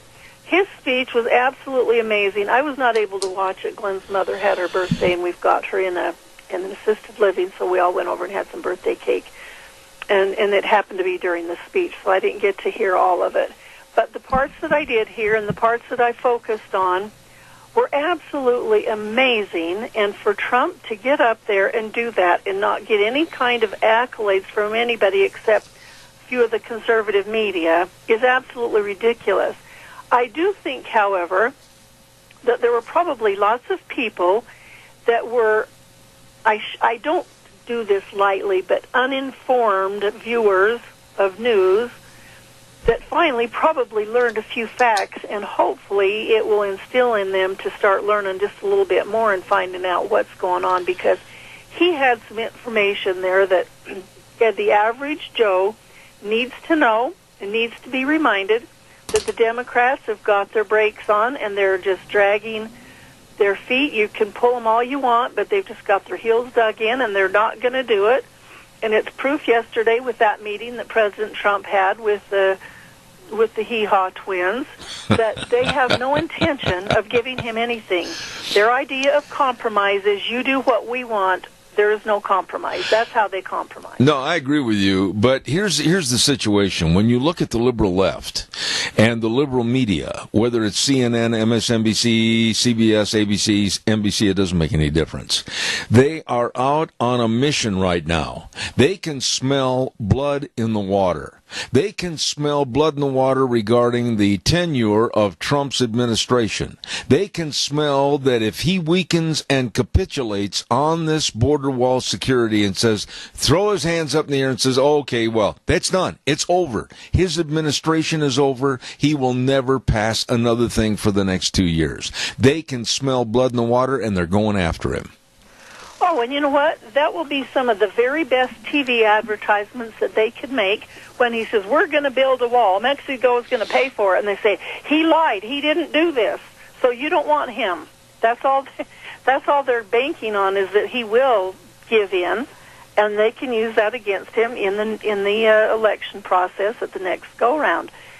The thing of it is I think that the American people are so tired of what's going on, and there's lots of them that have been on the fence, and they are actually going towards, hey, we're tired of what politicians are doing.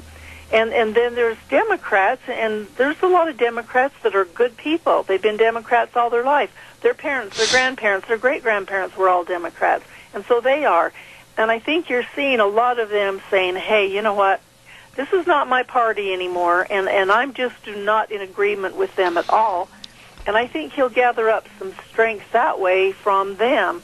But unless the American public just in droves lights up the lines at the House of Congress and the Senate, the representatives, and let them know that we want a wall, and we need to remind them of their oath of office to protect the American people, not illegals who come in here to harm us. You know, when I listen, and I said this also last hour, that Nancy Pelosi has come up with the terminology, oh, the wall is immoral. And when I first heard her say that, honestly, I was sitting in my recliner and I wanted to throw one of my boots right at my new widescreen TV because of the asinine content that she said that remark. The wall is immoral. What's immoral, Nancy and Democrats that are dragging their feet on this issue, is a policeman that has a little 5-month-old boy and a very young wife sitting at home mourning because he was killed by an illegal alien. What is immoral is what happened on the pier in San Francisco with an illegal alien shooting a young lady. What is immoral for the family back in Connecticut that lost their son because he was hit by a drunken illegal driver that had been deported 3 times? Well, that's immoral. That's immorality. And it's certainly not anything with putting up a border for our security. Well, it's not. And, the thing that needs to happen, and it needs to be amplified, is that I heard somebody this morning saying that it was one of the angel moms on early morning radio, and she said, what we need to do is start adding up and amplify how many deaths by illegal aliens in the last several years or whatever. I think they said from 2003 to 2009 there was something like 25,000. Yeah, and right there. Compare with Iraq and Afghanistan. Yeah, and right there, before I go to the weather, I want you to respond quickly to this. And this is what blows my mind, Rita. She's a Republican strategist, but she hates Donald Trump, and that's that Anna Navarro. She was on CNN Cuomo's show yesterday, and while the other guest by the name of Steve Cortes was talking about the heinous acts against citizens, like the shooting of that sheriff's deputy in California and killing him, she started filing her nails and looking at the ceiling and rolling her eyes as if she was totally bored. This was the worst, most contemptuous, most arrogant display of elitism I've ever seen in my life. I think that CNN needs to hear from its listeners that she needs to be put in the background, never on TV again. Oh, I agree. Absolutely ridiculous. Did you see it? I did not see it. I saw it on a news article, but I did not see it. Please try to see it as it happened in real time, and I know that you're going to call me up and say, what a repulsive, absolutely insensitive woman that should never be doing anything except maybe going to a warehouse in the evening and cleaning floors. It was pathetic. Well, it's so disrespectful. I mean, you would think that even if they disagreed with someone that they had as a guest on there, that they would at least be respectful enough to let them speak and then ask them questions and say, I really disagree with you, but thus and thus and thus and thus. But to literally be, batting her eyes like, oh, I'm just so tired of this and bored. And, I mean, I've got a picture of her right now up on my computer. Yeah. Showing her filing her fingernails, and her little eyes are kind of batting like, oh dear, I can't stand that I have to be here right now. But that is the entire premise of what the left and the loons and the anti-Trumpers are trying to do. They're acting in such an elite manner that I think in the long run, and I hope and pray this is true, that they're going to shoot themselves in their foot. Well, they really are, and I think that it's good that we're kind of fighting back, and that's why it's good that Trump is a fighter. The headlines on this picture that I'm looking at says, Trump advisor, who can't do their nails are people who have been killed. Yeah, absolutely. I've got to get a weather forecast on quickly, brought to everybody by Phillips Oaks, Goodwin, Crane, and Company. And they've been providing accounting services to the Mini-Cash area for well over 50 years. The best, absolutely the best professionals serving you, your family, and your business. With the best of tax return preparations, tax plannings, financial statement preparation, retirement planning, payroll services, all of this and more. We've been working with these folks for quite a few years now, and they really can help you. Don't forget, they've got 2 offices in Burley and Rupert, Phillips, Oaks, Goodwin, Crane, and Company. And right now, here's Gina with the weather. A little bit soggy for this morning, but hopefully we'll dry out a little bit as we hit the afternoon. Here's a look at your weather forecast. Rain and snow likely as we make our way through this morning. Going to be a little bit on the breezy side as well. But more snow up in the higher elevations is what we're expecting. Mostly cloudy skies by the afternoon and looking at a high of 39. Little or no ice or snow accumulation is expected. Tonight, mostly cloudy skies with a low of 25. Tomorrow, we are going to see some sunshine as we get ready for the weekend, expecting a high of 36. Patchy freezing fog for Friday night, partly cloudy skies with a low of 21. That fog could last over into Saturday morning, giving way to sunny skies and a high of 34. That's a look at your weather forecast for Zeb at the Range. Thank you, Gina, and brought to everybody by our friends, your friends that help you. Phillips, Oaks, Goodwin, Crane, and Company, with offices in Burley and Rupert. Rita, let me ask you this question. How could they transition themselves, the Democrats and the liberals, away from what they have said on videotape and on radio and TV shows, even Obama as late as 2014, when they have made statements that they support border security, they support the cutback on allowing illegal aliens into this country. Obama did it in a speech in 2014. And yet now today, it's as if they never said it, that the videotapes and all the audio tapes are lying, and they're using that against Donald Trump. What is going on here? They know that they can say stuff and people will believe them. And as long as they can do that, they think they are just so smart and so smug, and they really pulled one over on the American people. The other thing is you've got a lot of people who are saying, well, the only people who support Trump's proposal about the wall are just a bunch of morons. And that's Trump's base. And so as long as he keeps chirping about the border, he'll have those morons following him and giving him, support for his next election race. Well, this is what a lot of people do. They start calling names and saying how stupid we are and everything else. But it's not the Democrats, it's not Hillary and Bill Clinton, who were totally opposed to immigration. We've got them on film saying that. I think there needs to be a continuous tape, and there's a number of them rolling around there that shows them saying this. Hillary did, Bill did, Barack Obama did, Pelosi and Schumer, and dozens of other Democrats who are totally opposed to it now. Well, I've changed my mind. Yeah, why have you changed your mind when things have got worse? They aren't near as bad as they used to be, really bad, but now they're twice as bad. And so why would you do that? We need to start calling them morons and idiots like they call just the regular American people who are concerned. Well, you know as well as I do, it's not a political issue.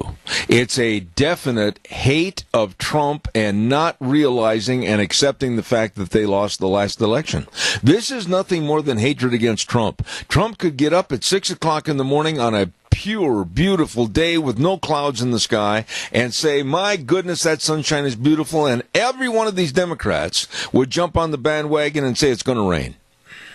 Well, that's just it, and they think that we're just a bunch of stupid people and that we will believe them. And they can, and over the years, that's what's happened, is they've said something and we believed them. We didn't have the Internet to go on and check out and find old stuff and prove that they're wrong, that they're lying right now. And so they think, oh, well, these are a bunch of people, they probably don't even know how to use a computer, and we'll just start chirping it, and pretty soon they'll believe it, and then they'll be in our court. And they just think that we're a bunch of idiots. They do. They realize that the Republicans, and especially the people who listen to radio and watch news shows, those of us that are news junkies, and there's a ton of us out there, or these conservative radio shows and TV shows would have fallen through. There's a ton of us that are informed, and we know what's going on, and we are not stupid. It's they who are stupid because they think that they're smarter than us, and actually, I'm starting to believe that they aren't even close to as smart as us. Yeah, I agree. I've got to ask you real quick. I've only got a minute and a half left here. Kamala Harris, Elizabeth Warren, and then the BB gun brain, shotgun mouth, Alexandria Ocasio-Cortez.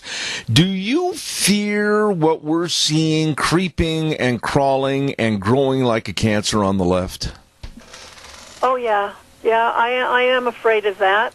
And I actually hope that they'll put one of those forward to go up against Donald Trump in 2020, because that would be a gift. That was short and sweet.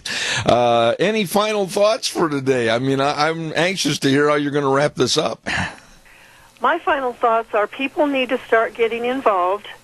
Get a hold of your representatives. Get a hold of Senator Risch and Senator Crapo, and get a hold of the congressmen. We now have 2 congressmen. We can get a hold of both of them, but especially our representative, who is Simpson. Get a hold of them. Let them know that you support Trump. You expect them to do the same, and they need to be reminded of their oath of office. And I think if we use those kind of words, it may have them do a double take and say, Yeah, I did take that oath, didn't I? Yeah, absolutely. Rita, you have no idea how good it is to talk to you again starting into the new year. Thank you so much. God bless you, and we'll look forward to next Thursday. Okay, thank you. Bye. Thank you. Appreciate it. Rita Ramsey, and she does a really good job as a kind of a political analyst on various subjects on our program every Thursday right here on Zeb at the Ranch. I am hungry. You know what's coming, don't you? I am hungry and I am starving to death. And I know some great places to go if you're hungry. How about the AC Drive-In at 601 East Main in Burley? Oh, listen to this. The eggnog shakes. If you ever had an eggnog shake, knock your boots off. Tremendous. I love them. And pumpkin shakes. And they've got the famous Farmer Brown burgers. What a great lunch. Famous Farmer Brown burger, the fries, special sauce, and an eggnog shake at the AC Drive-In, 601 East Main in Burley. Good. Let's move on over to Taco Bandito at 2301 Overland in Burley. Oh, a lot of folks get together there for their morning coffee. I bit my tongue. I'm injured. Don't forget they've got all the breakfast burritos. Nothing better than a breakfast burrito with a cup of coffee, scrambled eggs, bacon and sausage, cheese, onions, tomatoes, sauce on a tortilla shell. Whoa! Bring it on at the Taco Bandito, 2301 Overland in Burley.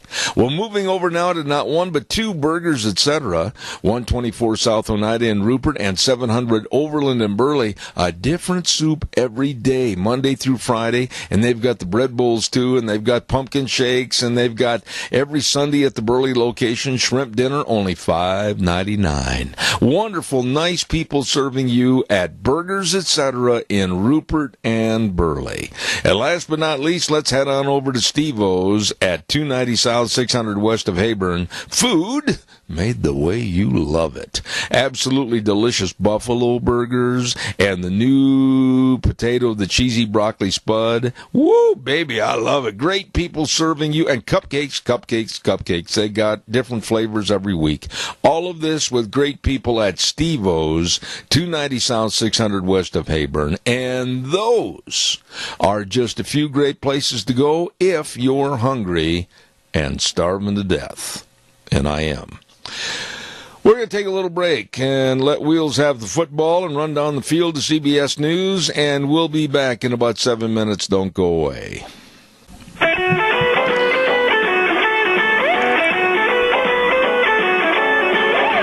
And a good morning to you on a Thursday. It's breaking up a little bit over here, and the rains have subsided. Might turn into a pretty nice day. Zeb at the Ranch, don't forget, brought to you by our major sponsor, your Magic Valley Les Schwab Tire Centers, all 7 locations, serving you with the best of tires for wintertime driving, and also some of our great advertisers like Burley Physical Therapy and Rehabilitation at 1263 Bennett Avenue, Suite 2 in Burley, helping you get back to being you. In just a few moments, we're going to have our weekly guest with the Cassia County School Days, so stand by for that. I want to quickly remind you, if you are interested in having Dish TV in your home, now is the time to get into Quali's Electronics at 1730 Kimberly Road in Twin Falls. Why? Because you can lock in your price for 2 years, and you get local installation and service. Plus, listen to this now. Here, please help me out on this. It'll help you. You'll get an extra $50 credit on your first bill if you mention my name. That's all you got to do, is just get in there and mention my name and say, Zeb sent me, and you'll get $50 off your next bill. $50 credit on Dish TV at Quali's Electronics, 1730 Kimberly Road in Twin Falls. You can call them, too, 733-4910. Quali's Electronics. We have been blessed on this program for quite some time to have a segment called Cassia County School Days. and I really am fortunate to have had the acquaintance of many, many, many of the guests that are on this program, and our big thanks goes out to, of course, Debbie Critchfield, Communications Director for the Cassia County Schools, setting everything up for us on this segment. And, of course, it takes a sponsor. And we're very blessed to have a Child's World at 1308 Overland in Burley, and we thank them very much. They've got everything for the entire family right there. I mean, holy cow, all the games and the puzzles and the toys and the baby furniture, and like I said, all the clothing, and they've got the Cherokee scrubs. Oh, my goodness, the list goes on and on. A family store right there in Burley. Be sure and stop in and see them today. A Child's World, 1308 Overland in Burley, bringing you Cassia County School Days. Wheels just sent me a little notice saying he hasn't heard from our superintendent as of yet.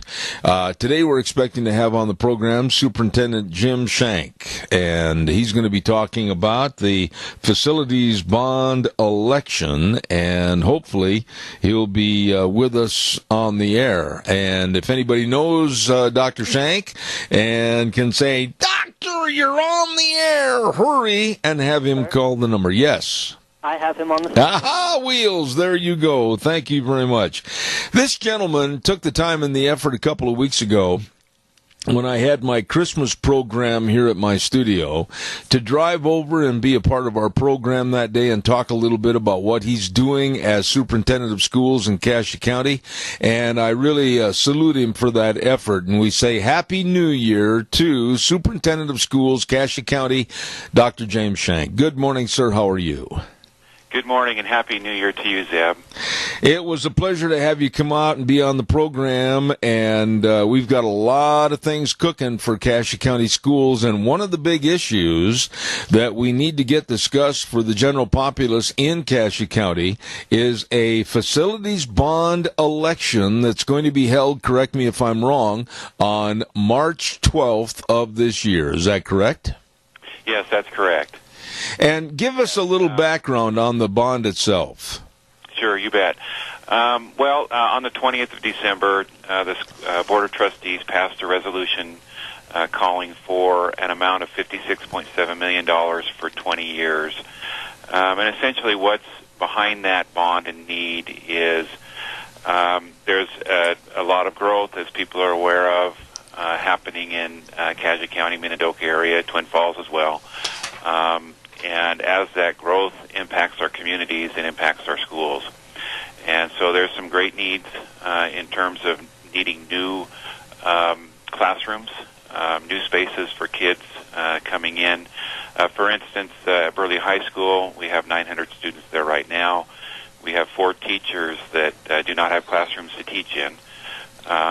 And so with the incoming classes coming in for next year or the year after and the year after, we know there's going to be over 1,200 students in that facility, and there just is not space. And so there's a great need to add on to that building, and that, of course, is a big piece of the bond. And Burley High School isn't the only growing school. Burley Junior High, and, of course, then there's Dvorak, which there's some great remodeling needs in that facility. So that's kind of the, I guess in a nutshell, some of the great needs that are there. Let me ask you this, Dr. Shank, and I've had numerous people call me or email me knowing that you were going to be coming on the air discussing this. And I guess to synopsize some of their questions and lump it into one is why and how couldn't the school board see this growth projected in the future so that all of a sudden we weren't hit with, and I'm using we, they're the taxpayers, I live outside the county, that they weren't hit with another facilities bond election to this amount? Yeah, projections for enrollment, projections for when facilities will need to be attended to, such as a remodel for Dvorak. It's been talked about for some time now. A facilities committee is the one who put this together, these recommendations, and so it hasn't been something that's just brand new that showed up, say, the last couple of months. It's been worked on, I would say, significantly for the last 18 months. And so projections are there, and then sometimes we're not always sure how many will move into our communities, how many will be taking jobs that are being created. We try to keep our best finger on that pulse, but sometimes it's a surprise. Well, and I don't think it needs to be said and beat like a dead horse that this area, the Mini-Cassia area, is absolutely going to be growing and prospering and getting bigger and making appeals to more business and more people to come in. And with that, you have to provide the different social things and needs like better and bigger schools. Yes, that's correct. What about the bond itself? What do you want the public to know this morning specifically so that you feel you're answering their questions on anything they might have, pro or con? Okay, great. First of all, I want people to understand that we recognize that $56.7 million is a lot of money. And I want to invite people to go on our website, take a look at that list of projects that we have, and understand that it's very comprehensive. It touches each of our communities that we serve. So if you think of Burley, and you think of Declo, and you think of Malta, Oakley, Albion, all of these communities have needs. And so therefore, when you put all of those things together, that's what creates the basis of that large figure. So if you think of, like, for instance, Declo, the community, it's the size of, say, it serves the amount of kids like Kimberly. And so when you think of, okay, what are the facility needs in Kimberly? What type of things that they ask their patrons for to support their needs?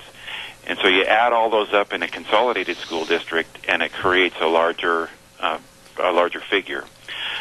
Some may want to compare us to Minidoka because they're going to run a bond as well and have that plan.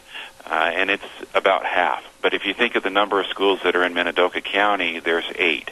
And we have 8 schools in Burley. So there's kind of a match there if you think about how that works throughout our entire consolidated district. And again, I want to invite people to go to our website and really dig into each of these needs that we've listed. It's very comprehensive. I think the Citizens Committee did a great job. That was chaired by John Evans, Jr., and their recommendation went to the board, and then the board studied it out for, I would say a good 4 months. It took a hard look at each of the recommendations, beat them up a little bit, if you will, looked for other alternatives, and then basically came to the decision that each of these needs were necessary. Dr. Shank, are you going to, you being the Cassia County School District, are you going to be providing informative sessions or think tank sessions or public awareness sessions so people can come and ask questions? Yes, there'll be. In fact, we're having one Friday. We'll go present at the Lions Club. So there's one that's occurring this week, and then there'll be more as we schedule those. Another is on the 17th. Our board is going to have its regular meeting out in Declo and take opportunity to have public input. So each of these scheduled types of events will allow people to come in and ask their questions, try to figure out how that bond impacts them individually, and have an opportunity to speak about it. One thing I'd like you to elaborate a little bit more on is the fact that if this is a Cassia County facilities bond election, all the schools in the area of Cassia County will benefit from this election, correct? That is correct. All schools are going to benefit, and when you dig into that list, you'll see we go through each community, but then we highlight each of the individual schools. And so we're taking on, I don't know about every single little thing because some things can be handled with just maintenance, but all of those needs that need to be addressed through a bond, I think, are listed out. And I think it's a good list. All the facts and figures, are they available on a website so that prior to some of these meetings, people can acquaint themselves with basically what is needed? Yes. If they'll go to CassiaSchools.org, There's a drop down that talks about the bond, and I think we've been about as comprehensive as we can be, all the way to the point where there's a calculator. You can put in your assessed value of your property, and it will then calculate instantaneously how much the projected amount will be that we're asking from the taxpayer. I know this is kind of an ambiguous question, but how do you sit down as a school board or planners and look to the future 20 years and say this is the figure that we think will be adequate when you really have no clue as to what kind of a blossoming or growing effect the economy in this area is going to produce? Yeah, it's very difficult, and it's a challenge. Sometimes we rely upon experts that do this type of projections for a living, and we've looked into that. It's been something that's been done before. Then we take a look at our trend data for enrollment, and that's been going up for years. And you think, well, there's a potential impact because this industry is growing, this industry is building here, and those things are just going to attract more people that are interested in living in a great area and working in a great area. And, that's part of it is we know that people want to live in wonderful communities, and that's what we offer in Cassia County. So you take that into account and you do your best. Absolutely. On a personal level, to just end this segment this morning, you are relatively new to this area. You kind of stepping into a frying pan here for a new facilities bond election, etc. On a personal level to the audience, I'd like to hear your appeal as to what you think they should know and why they should attend these meetings and why this bond facilities election is necessary. Well, in an elected government process that we have, when you cast your vote, and of course we encourage everyone to vote, people need to be informed. And so you go to these meetings, you have an opportunity to ask your questions, you have an opportunity to express yourself, and that's great. But it's also necessary for you to become knowledgeable on what it is that we're asking for, the individual projects, and how that will impact you individually. Or if you're a business owner, how that will impact you and your business and the employees that you may have. It's just that's part of the democratic process, becoming familiar with what's going on. All right, we have a quick caller. Caller, go ahead, please. You're on the air with Dr. Shank. Go, please. Yes, I think it's interesting that you have John Evans on there as your, your committee chairman? Yes, a banker. Imagine that, huh? Yeah, and he's been a great leader in that process. And, John came to us and said, look, our schools need some help. And so they really did the groundwork and asking the questions, going into communities, doing the research, and then reported their findings to our school board. Caller, thank you very much for your call. Dr. Shank, I thank you for taking the time to come on the program and talk about this, and I want to urge you and any others connected to the board that would like to come on this program or have a special informative segment on this show anytime, let me know. We'll get it scheduled, and thank you for being on this morning. Well, that's great. Let's do it. All right, sir. Dr. James Shank, Superintendent of Schools, Cassia County, talking about the facilities bond election that will be taking place on March 12th this year. So we'll keep you aware of all the facts and figures on that right here on this program. And, of course, Cassia County School Days brought to you by A Child's World at 1308 Overland in Burley. As I said earlier, they've got all the clothing and all the books and the toys and the puzzles, and they gift wrap for free. It's a great shopping experience and family store, and they also have all the Cherokee scrubs and all the shoes. You're going to find a lot of great, great items at A Child's World, and they're located at 1308 Overland in Burley, and we thank them for sponsoring Cassia County School Days. Thank you very much. Now, I rely heavily on my right-hand man over at the station to let me know if we have our next guest ready to go on the telephone.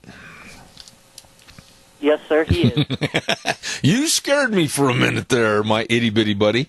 All right, well, let's go right to the telephone line. Thank you, Wheels. And with us on the phone is A gentleman that walked by my wife and I last night in the gym at Kimberly and was walking so briskly, all my wife had time to say is, gee, is he ever getting gray-haired? Hello, Jeff Bronson at Lee's Furniture. How are you? Well, hi, Zeb. Gosh, I wish I would have known. I would have worn my stocking cap last night. I had to throw that in. You went zipping by us twice, and I tried to wave my hand at you and everything, and my wife says, holy smokes, is Jeff ever getting gray? So I just thought I'd embarrass you a little bit this morning. I'm kept on a pretty short leash. I gotta stay on task. Well, my goodness. You know, I before we get to the crux of the matter with Lee's Furniture, Floors, and More, I'm sitting there at the game last night, and I know you were there and everything, and then all of a sudden, with about 3 minutes left in the game, the fire alarm goes off. That's never happened at a game or anything I've ever been in attendance at. Well, I told my wife, I said, back in the day when I was in school, a kid pulled a fire alarm at a game, everybody laughed. Now they just empty the school. Everybody's standing out in the parking lot. And as sore as the south end of my exposure was sitting on those bleachers after the fire alarm went off, I didn't even go back in and watch the rest of the game.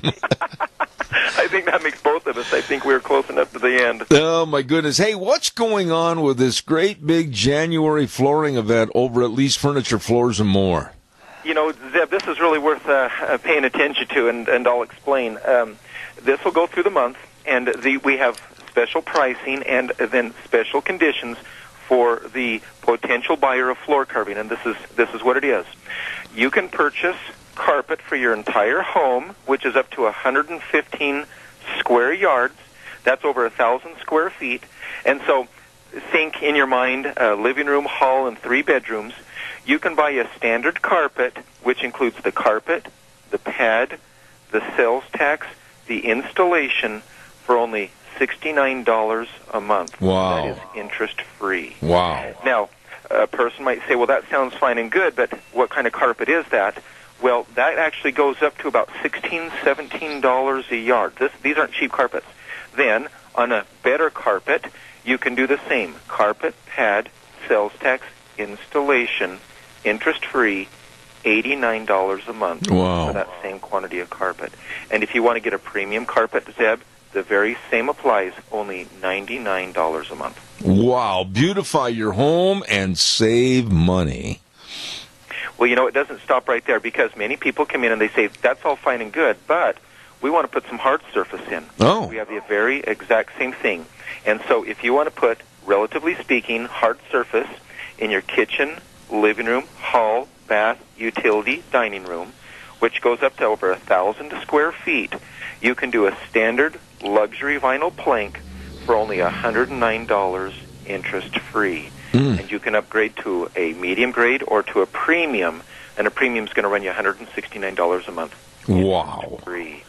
And all they have to do, the public that's listening right now, is either stop in at Lee's Furniture, Floors, and More at 459 Overland in Burley, or give you a call. I would imagine a lot of people probably want to call you on the phone and find out more.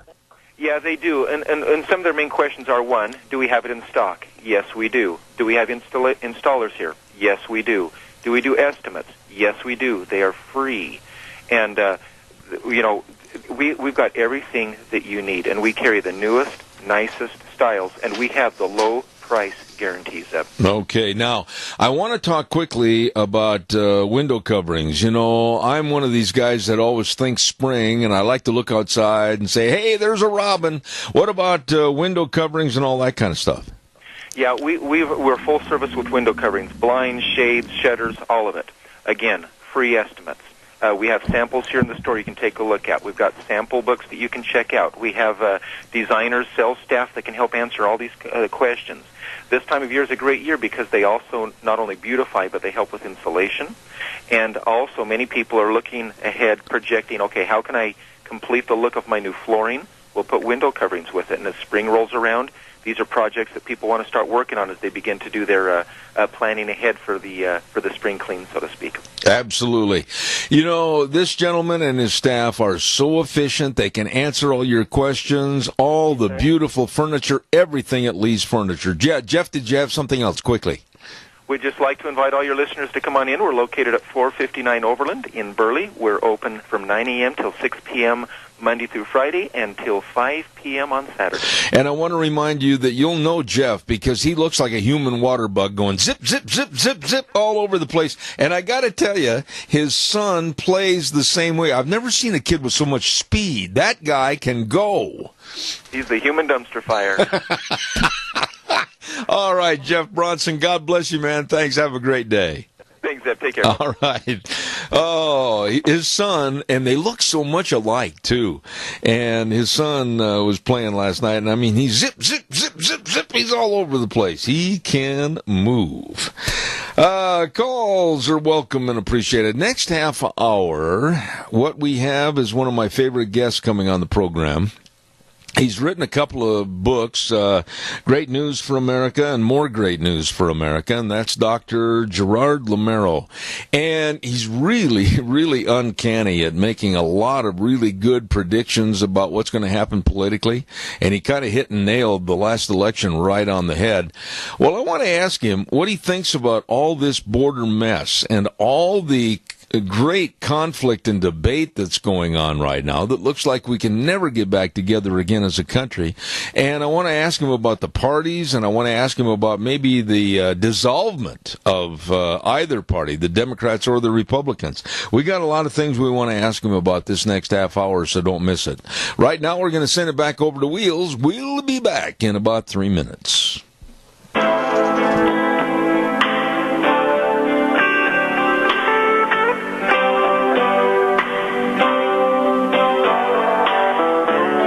Good morning. It is now time for funeral announcements brought to you by Rasmussen Wilson Funeral Home, 1350 East 16th Street in Burley, a family serving families.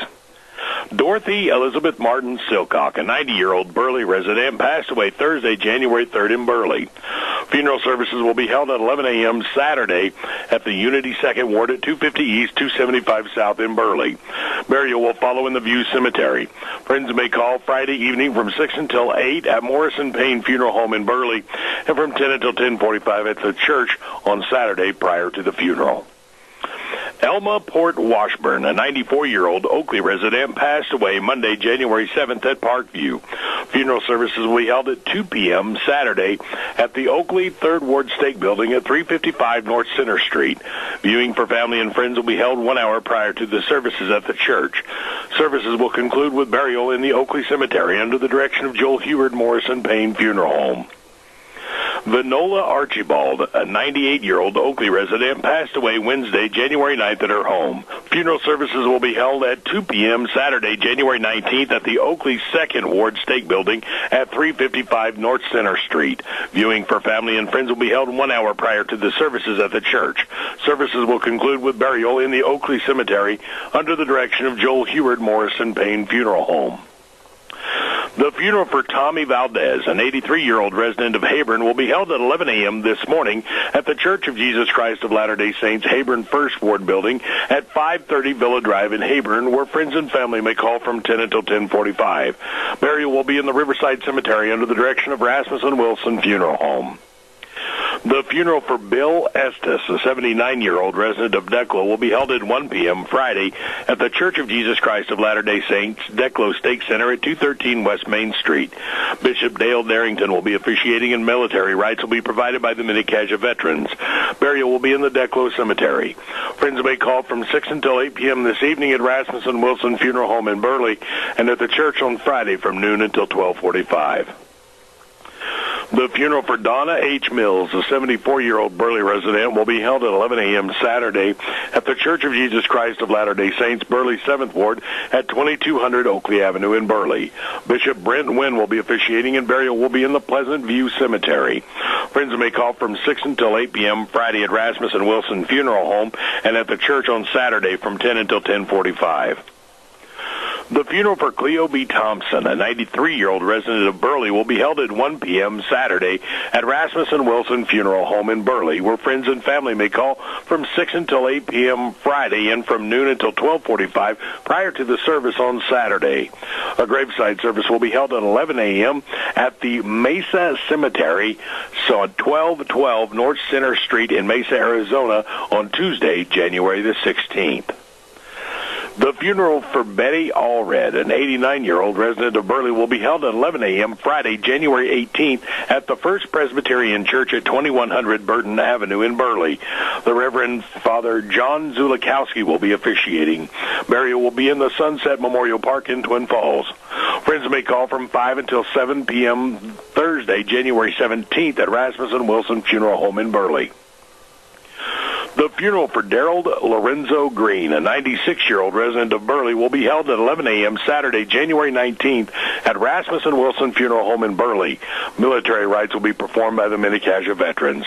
Burial will follow at the Paul Cemetery. Friends may call at the funeral home from 6 until 8 p.m. Friday, January 18th, and 1 hour prior to the funeral service on Saturday. This concludes funeral announcements for today, brought to you by Rasmussen Wilson Funeral Home, 1350 East 16th Street in Burley, a family serving families.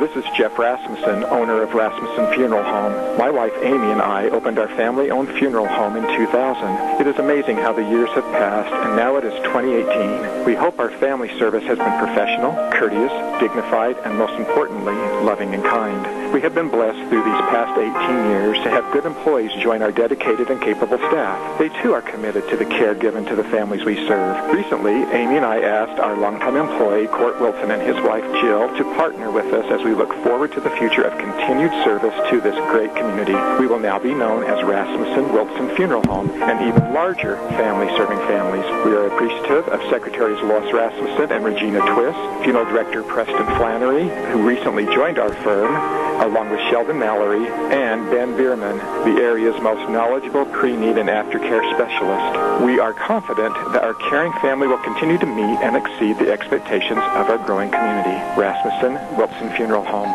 Burley, a family serving families. And now, back to Zeb at the Ranch on AM 1230 KBAR. To reach Zeb, call 436-2244 or toll free 1-866-927-4587. And now, here is Zeb Bell. Thank you very much. And on this program, I am very proud of the people that I have as return guests on this show. And this next gentleman is one of those. He is called America's #1 political analyst, and I agree. And I'd like to say good morning to author of the books, Great News for America and More Great News for America, my friend, Dr. Gerard Lameiro. Sir, good morning. Hi, it's great to be with you. Well, it's always a pleasure to have you on the program, but the reason I really wanted to get you on this morning is because of the situation we're in right now. We are looking at a clamoring and stammering of the Democrats to drag their feet and not do anything to provide money for less than 1% of our budget to make more security on the border wall. We're looking at a condemnation of the Trump administration by those that really are ill-informed. We're looking at a complete chasm of never getting together to work on anything. Where are we politically in the United States right now? Well, to be just straightforward and honest, we have a group of people, it's not a large group, that are outright socialists. They used to hide the fact they were socialists. Now they just come right out and say we're socialists, we want social this, social medicine, social, you name it, they want it socialized. And they don't want any border security because they want all these people coming in from around the country because it's going to water down the population. In other words, instead of people who have been Americans for years and maybe some new immigrants that have joined, these are people who just want to come in and looking for a welfare state. I mean, these people who are coming across the border, and I'm assuming the good ones here, there's some that aren't even good, some of them are criminals, but the good ones basically are poor, uneducated, don't speak English. I mean, they basically are coming here hoping to get a good welfare check because they're not able to provide for themselves. They're going to need a lot of help, education. Some of them are ill, too. We have tuberculosis coming across the border. We have the flu. We have other diseases. So, it's some major problems. But the reason for them is that a group of people, the radicals who have taken over the Democratic Party, basically want socialism. They don't like the Constitution. They don't like the fact that people have freedom. They want the government to make all the decisions. And it's just a whole different philosophy, and you and me and lots of other people think that that's the last kind of philosophy we want to run this country of ours. Dr. Lamero, I make no bones about it on my program. I don't want one more person to come into this country illegally. Not one more person. I'm drawing the line in the sand.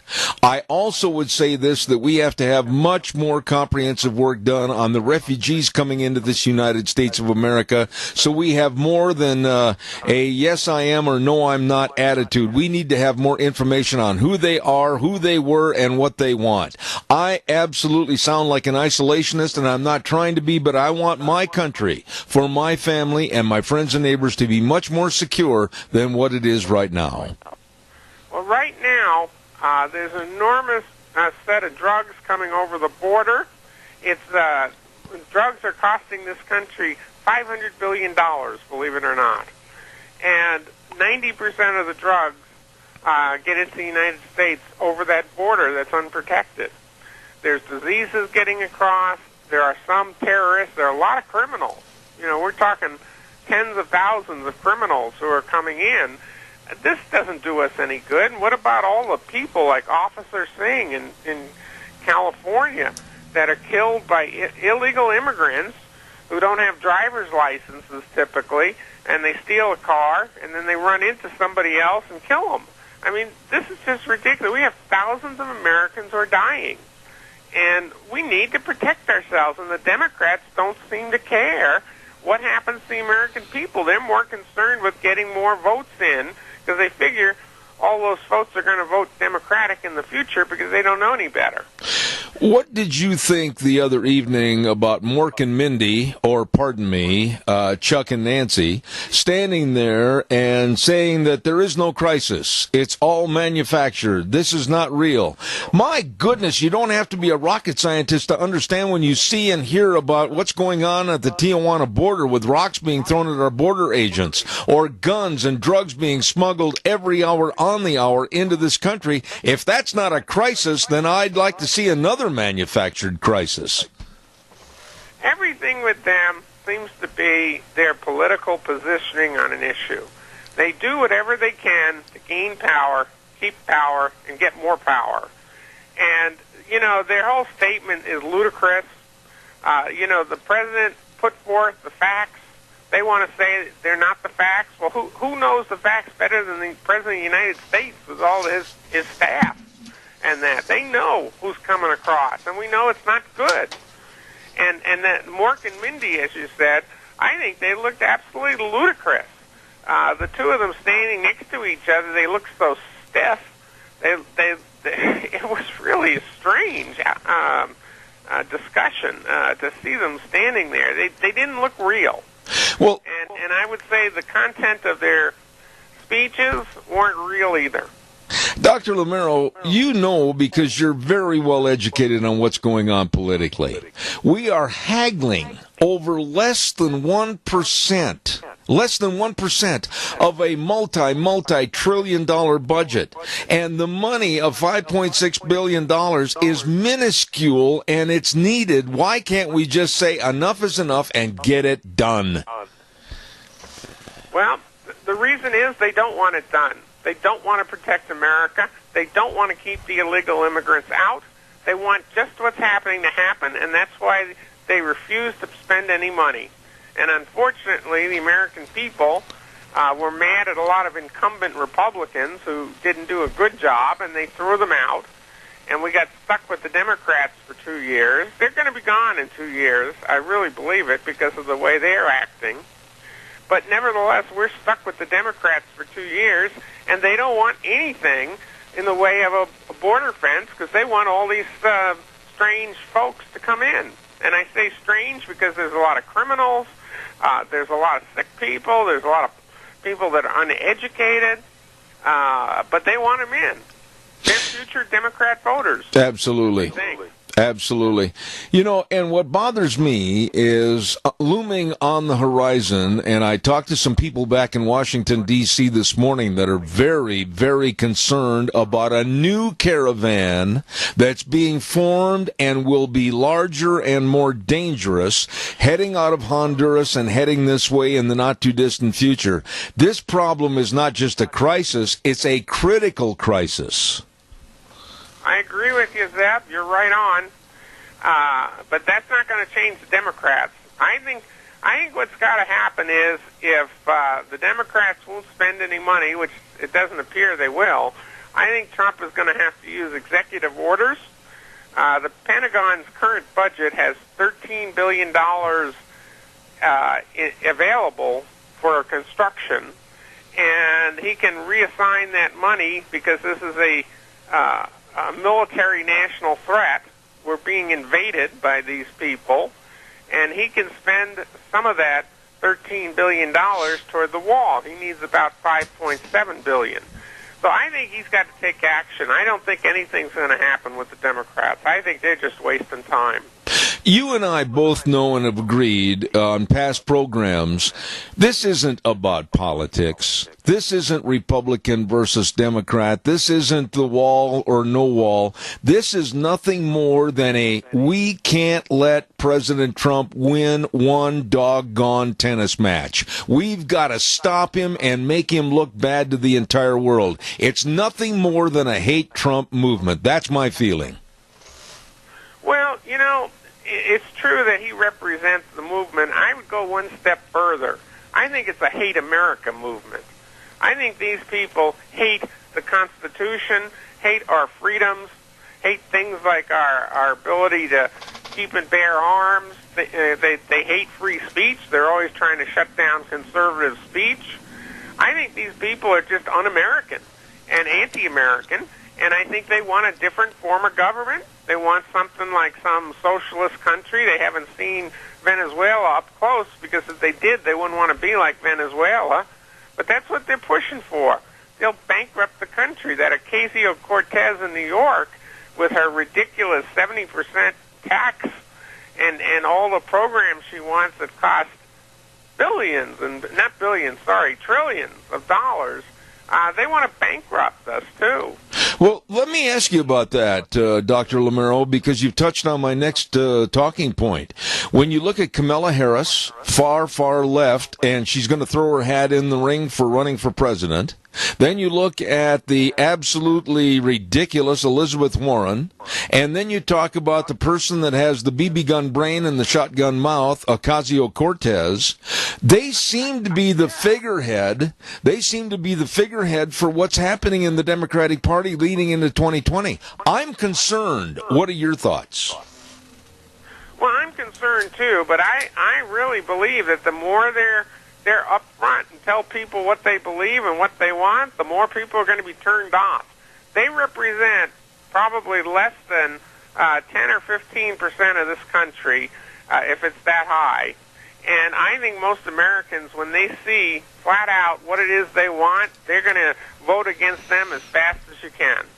The thing I think you will agree with me on this morning is we can sit here and I'll be more than happy to cuss and discuss the Democrats, Schumer, Pelosi, even the past with Obama. They all stood up at one time or another in the last 10 years and said that they were advocates of a border wall and better border security. But we also have a problem with the Republicans. If anybody needs to go out behind the woodshed, it's the Republican Party, because they have let us down. You're right, Zeb. You're 100% correct. But let me tell you this. The American voters are already taking them out back. Because look at what happened in the last election. 49, that's a big number, of establishment Republicans who were against Trump and against Trump policies are no longer there. They saw the handwriting on the wall. they retired, they resigned, or they ran for re-election and lost. 49. And let me tell you something that the media is not telling you, and that is, believe it or not, even though the Democrats took over, some of the people who replaced the Republican ones that stayed, 30 of them support the president that and are there now that weren't there in the past. So there's plus 30 pro-Trump, minus 49 anti-Trumps. That's great. We're moving in the right direction. It takes time to get rid of incumbents because they're in there for life, it seems like. You made a point on your weekly information sheet that absolutely raised my eyebrows when you made the suggestion that perhaps Mitt Romney might be wanting to run for president in 2020 and maybe even on the Democratic ticket, and I about fell out of my lazy boy. Well, you know what? It's the only way I can explain his behavior. Okay, Mitt Romney looks to me like a person who's in favor of and doing everything he can for Mitt Romney. Because for him, the day before he swears the oath of office to become a senator, he goes out and writes an op-ed in not the Wall Street Journal, in the Washington Post. I read it. And it's just criticizing his own president of his own party, a person who helped to elect him. Trump went out and helped him to get elected. And then he treats the president this way. The only thing I can think of is he's running for president. He's attacking the president. He wants to show he's the opponent to Trump, you know. But there's no way Mitt Romney can get the nomination from Trump. Right now, the deep numbers look to me like Mitt Romney can only get 5% of the primaries. So Trump's going to get renominated easily. So that means, what is this guy thinking of? Well, he's either thinking of starting a new party, like the Republican Progressives, which is something I've talked about in my books, that there might be a new party. And the other thing is, he might run as a Democrat, because he'll figure they're all so off the deep end, he's going to look normal. You know, there's a huge segment of our society that, unfortunately, in my own personal prejudiced opinion, is growing every day. It's the young people that are disenfranchised because they've never had a job, they've never had any responsibility, they've never had to pay the bills, etc. And there are those that absolutely don't care about increasing their intellect, and they just are fed information and they absorb it like a sponge. And then there are those that absolutely want everything handed to them on a silver platter. The numbers are increasing, and I'm afraid of the transition in America. Can we ever put it back on track? Yes, absolutely. First of all, while you're right, there are many who are going in the wrong direction. There are also a lot of them who are out there going in the wrong direction who realize it, and when they start paying their taxes and start looking at renting an apartment or buying a house, they start realizing taxes and all the practical stuff. They start becoming more conservative. They come out of school very liberal. The second thing I think is positive is around the country there are good conservatives who are increasingly running for school board, trying to influence the school boards, trying to influence the college and university administrators. We have to take back our colleges and our schools. And the way to do that is conservatives need to get active, because the only people who've been active in the past are the people who want to have socialism. Yeah. And if we don't fight for what we believe in, they're going to have hold sway over our kids. So we have to go out there. I talked to somebody yesterday who just got elected school board. He's rock solid conservative. Good for him. You know, I've only got a minute and a half left, Dr. Lamero, and I've got to have you respond to this real quick. I was incensed. I'm outright mad when I heard about New York and California now saying, oh, well, we're going to provide full health care to illegal aliens. I've worked hard all my life to pay my bills and pay for my family's health care, and we're going to give that gratuity to illegal aliens, non-citizens? This is ridiculous. Well, they may think they can do it, but the reality is, how are they going to get doctors to work for free? Where are they going to get the doctors? Where are they going to get the hospitals? Where are they going to get the medicines? Are they going to bankrupt the city? Are they going to bankrupt the city of New York? Are they going to bankrupt the state of California?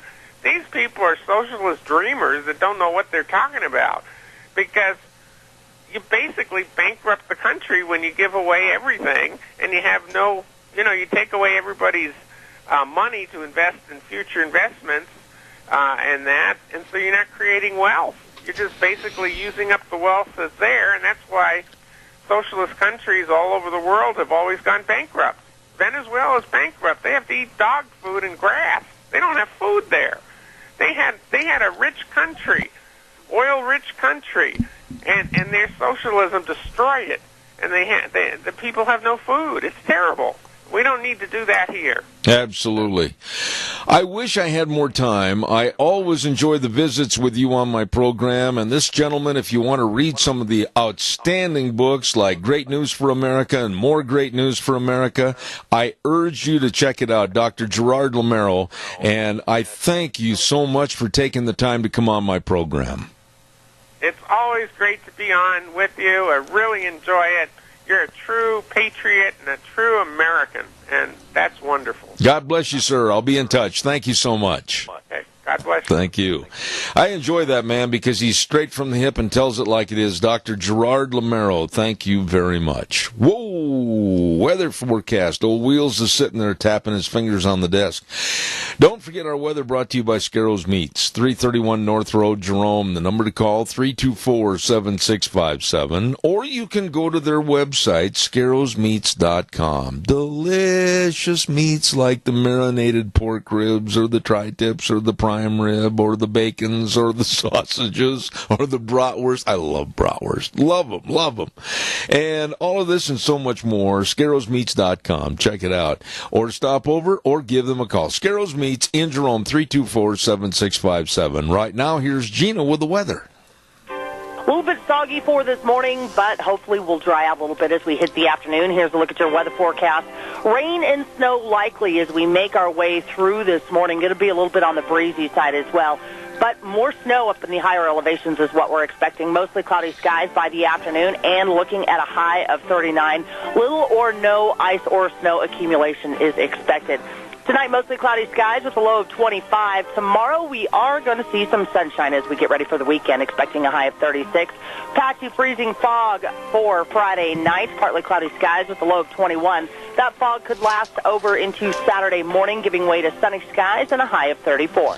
That's a look at your weather forecast for Zep the Ranch. She does a phenomenal job on our weather every day. Thank you, Gina. And the weather brought to you by Scarrows Meats, 331 North Road, Jerome. The number to call, 324-7657.